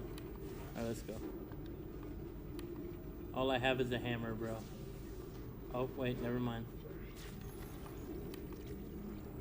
It's not, man, because Lord knows how you guys are gonna find ammo and heals without blowing each other up, mainly Jose. Alright, here you go. Look, he's got them all for you, man. You know what? I'll contribute to the pot. There. Please get all of that. Please, Jose, go to the respawn van. Please go to the respawn van. Please go to the respawn van. Okay. Okay.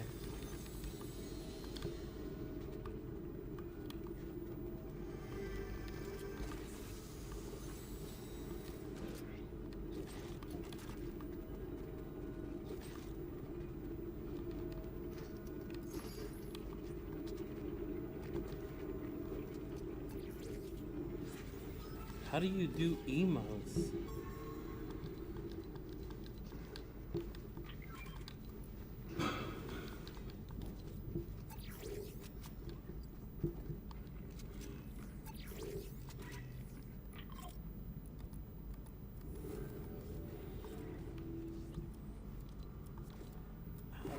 How do you do... I don't even know how to do emotes with this thing.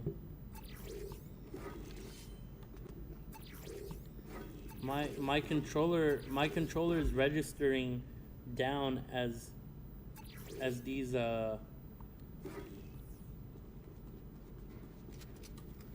really? That's cheap. Oh man, that is so yeah.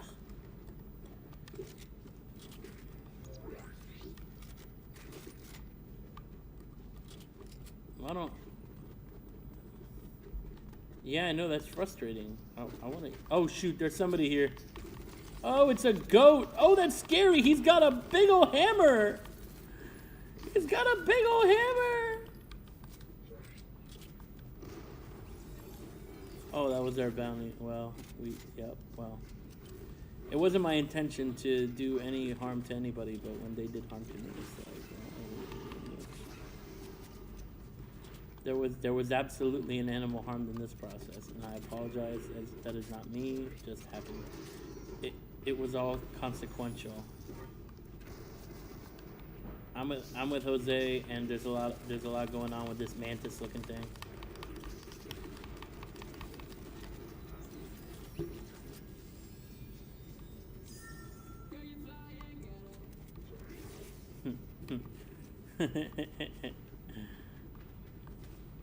Trust me, I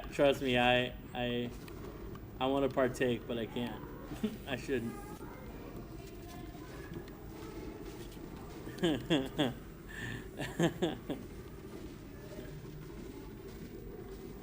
No, it's all right. It's a work in progress. We're figuring it out.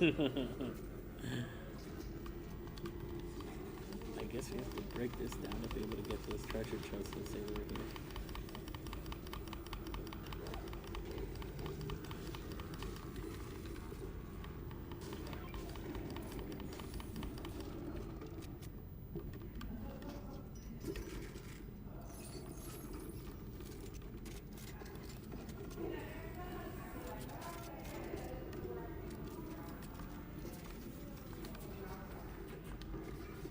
There's fire over there. Oh my gosh, it's so frozen. Yeah. No, but there's a bad guy over there. They're literally trying to.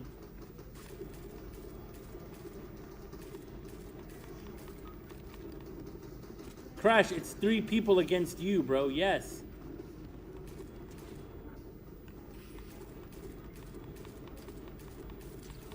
It was 3 people. It's not looking good for us, fellas. They're all right there. Oh, yeah, yeah. What? How did they miss that? They're rezzing. They're rezzing. They're rezzing.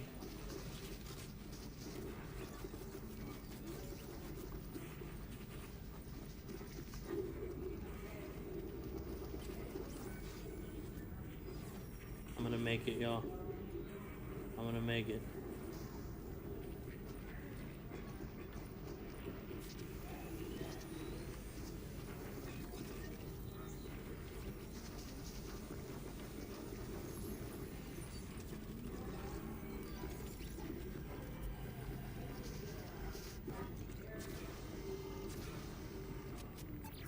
I get it. It was always supposed to be me. They're up there. I don't know, man. It's a whole squad.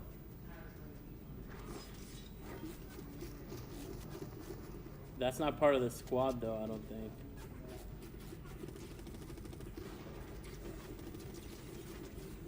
Yeah, if it's drawing attention, it's drawing attention.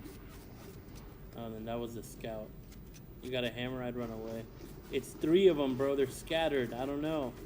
I wouldn't try it.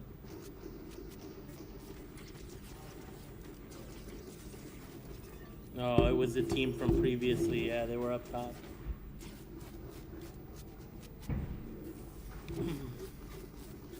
All right, got time for one more. Let's do it.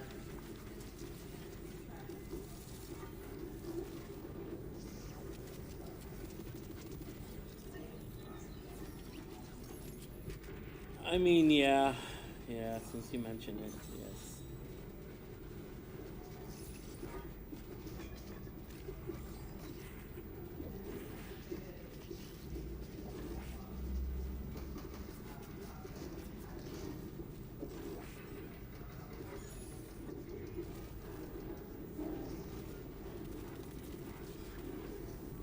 These were the final 3 teams too, y'all. Or wait, what were we? 13? Never mind. There was a lot more people. It just seems that this is where everyone's gonna pretty much fall in.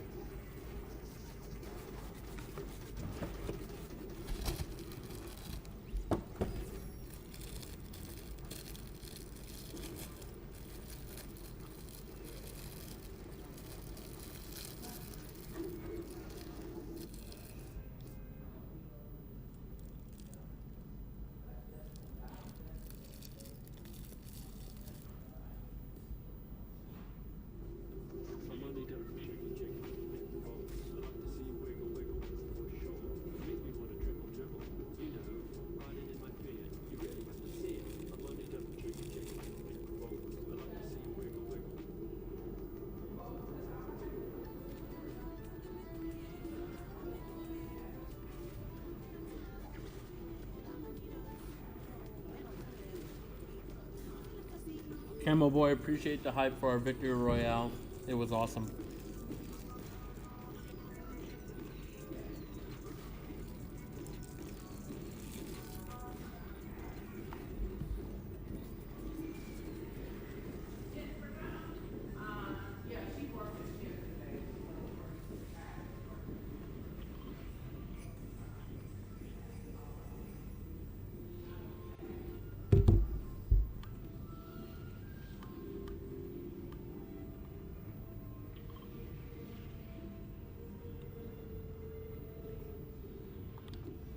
Is that a good thing or a bad thing? Agreed. All right, this is my last one. Let's make it count.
Dude's done.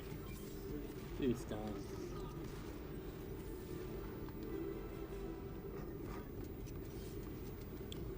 Cooked. I'll take this rifle. I don't know what it is, but I'll take it. I'll take it. Whee.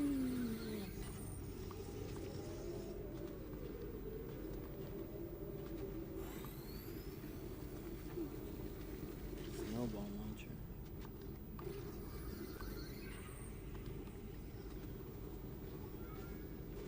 I have that weapon. I have that. I need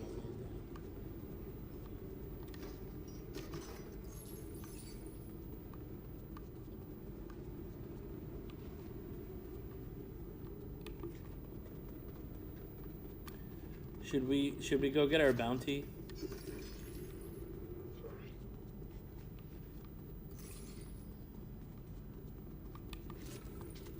Oh yeah, my bad. I'm the one slacking.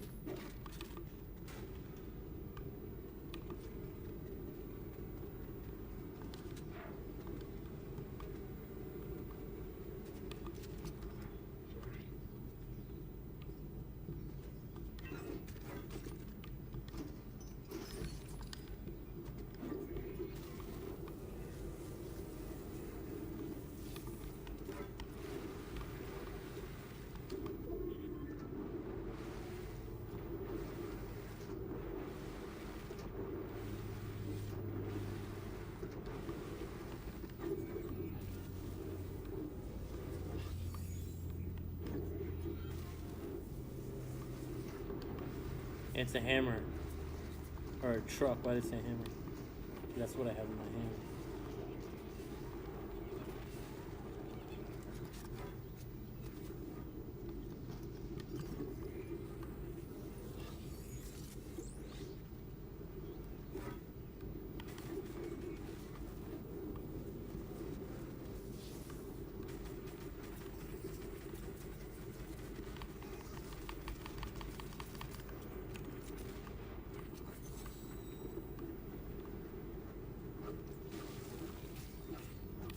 I'm going to David. Cover me. I'm going to David.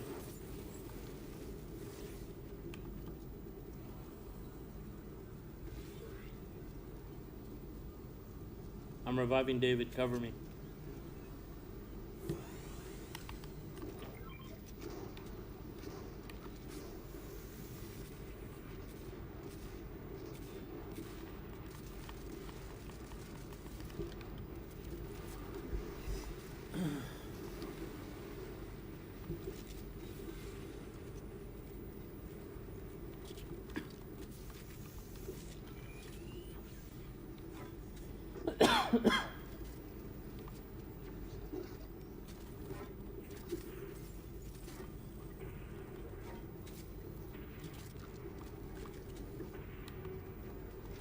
Storm's coming. Storm's coming.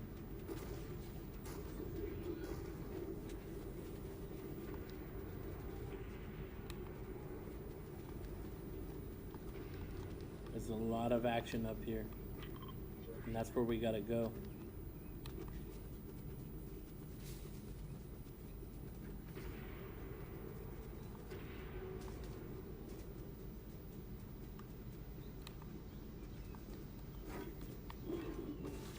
Nope, that's not what I meant.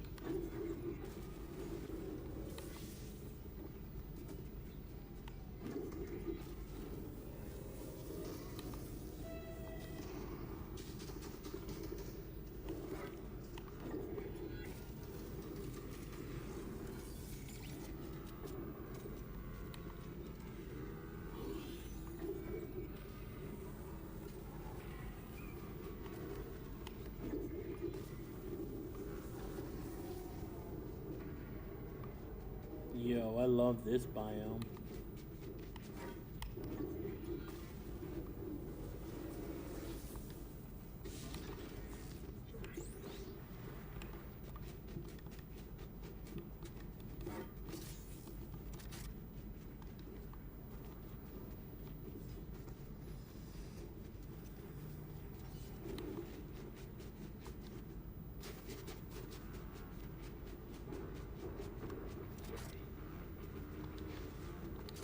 Fire over here, 175 south. It's teams fighting against each other, obviously, but we got high ground. I'm not dropping. Down in this village.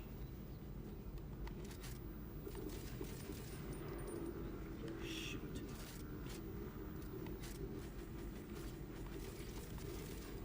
There's a guy right here. Me and Crasher up here. We're not going down. Don't go down. They're going down. Gosh dang it. Alright, let's go.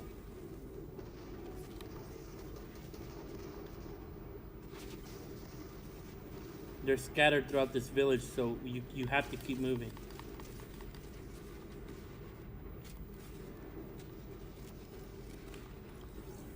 Crash, we're reviving him. Cover us. We're reviving him.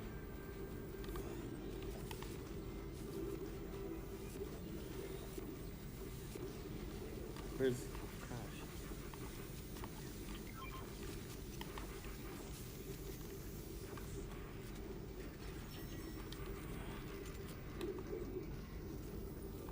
They're right there.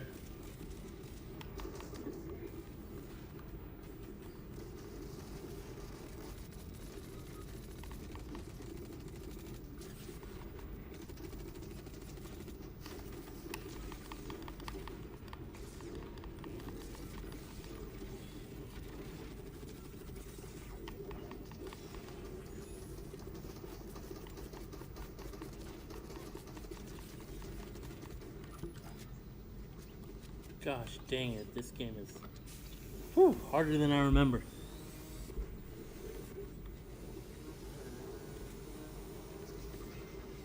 Thanks. Let's get ready, reload and go. Oh my gosh.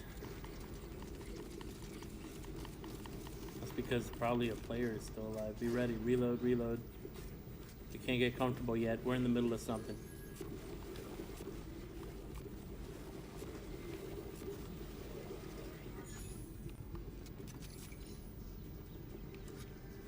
Thank you.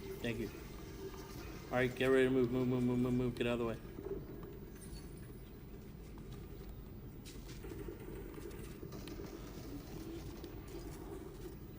We gotta make it up that hill. Make a deal, make a deal. Let's go.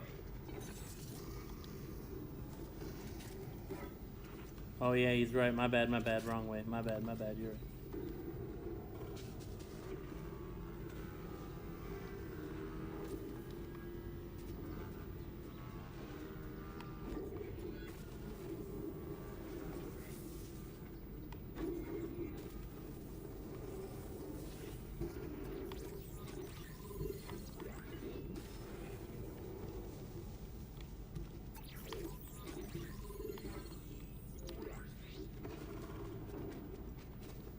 Excuse me.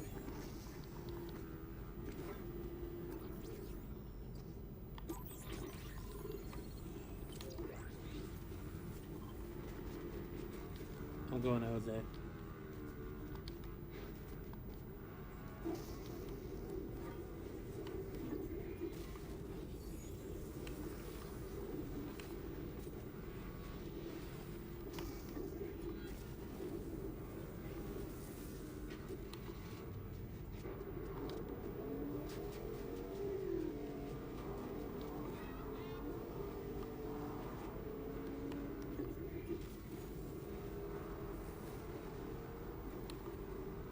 Are we taking that tower?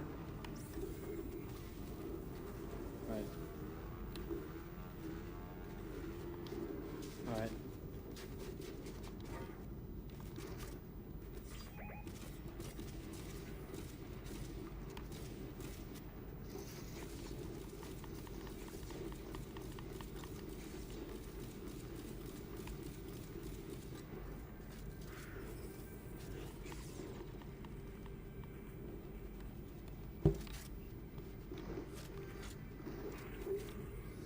All right.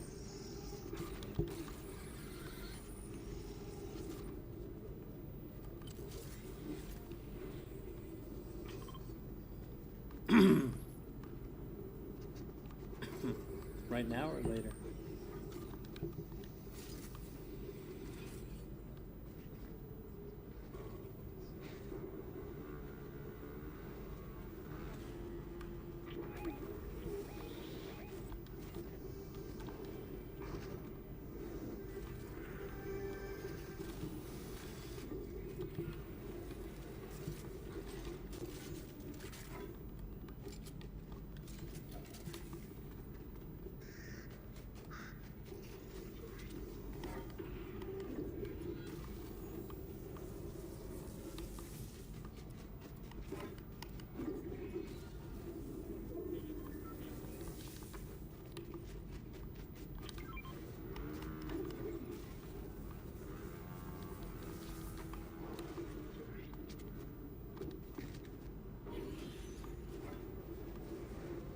No, I'm not gonna make that in time. Storm's closing.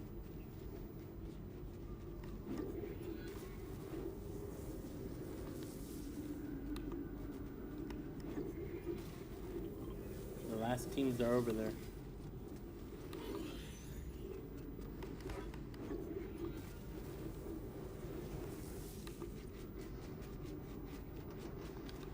This is it.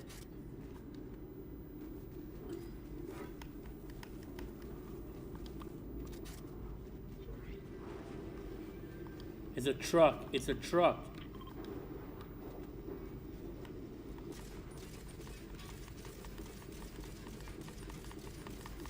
I'm making the noise, so they're only looking at me. Use that to your advantage. Shoot.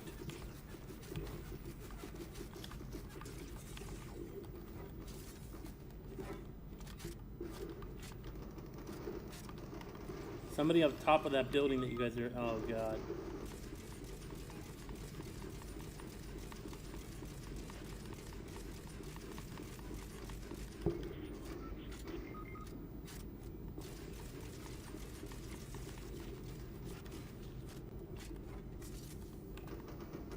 King David, that's the last one.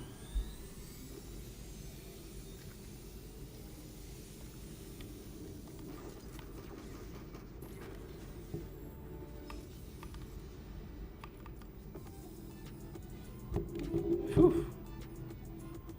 All right. All right. Good way to go out.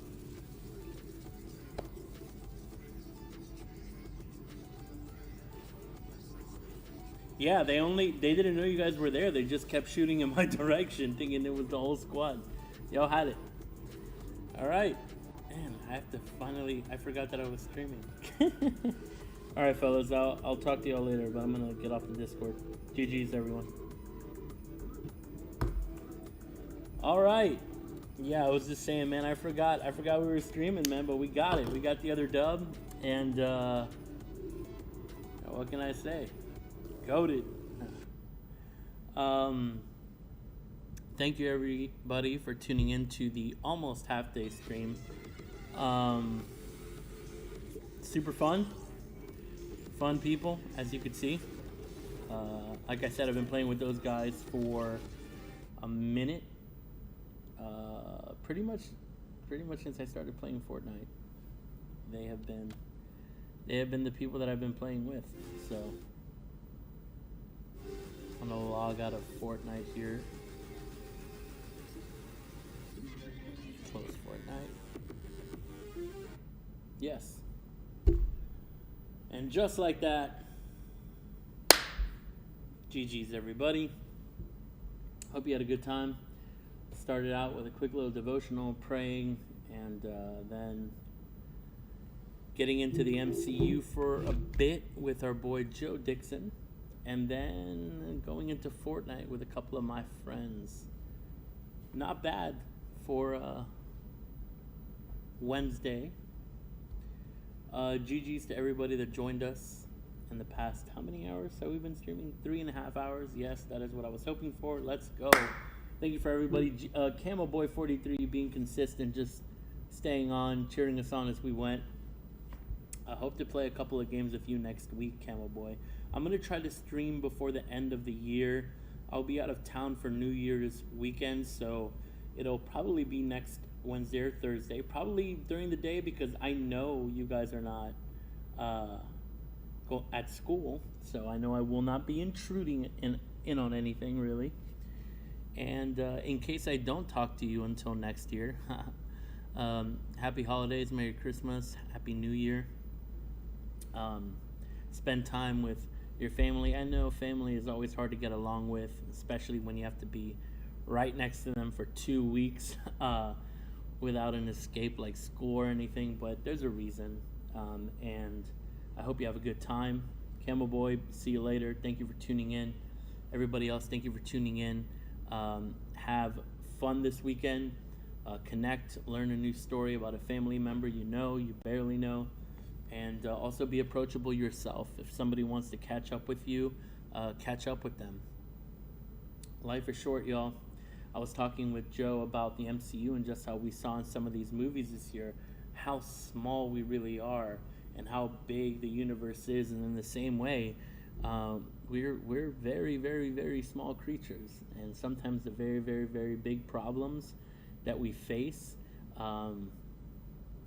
we serve a bigger, much bigger God than those problems. And so I want to encourage you to consider giving those big problems to a bigger God that loves you, and all he wants to do is bring resolve and purpose to your life. So seek that wisdom that we talked about at the beginning of the stream. Just ask for it. All it really is God, I hear about this wisdom that I can get from you, and I want it from you. And so let me be receptive to that. Help me to be more wise. And then you'll see what happens. You'll be faced with situations, and then this like voice in your head, or I don't really know how to explain it. Not everybody experiences it the same way, but you're just, something's going to come into your head that you're like, that doesn't sound like something I would do, but it sounds right. 9 out of 10 times, I would say in my life, that was wisdom. That was the Holy Spirit trying to bring down that wisdom from God to me. So, yeah, try that out this holiday season if you got nothing better going on. If you got downtime, just ask God for wisdom, and then don't be surprised if he gives it to you.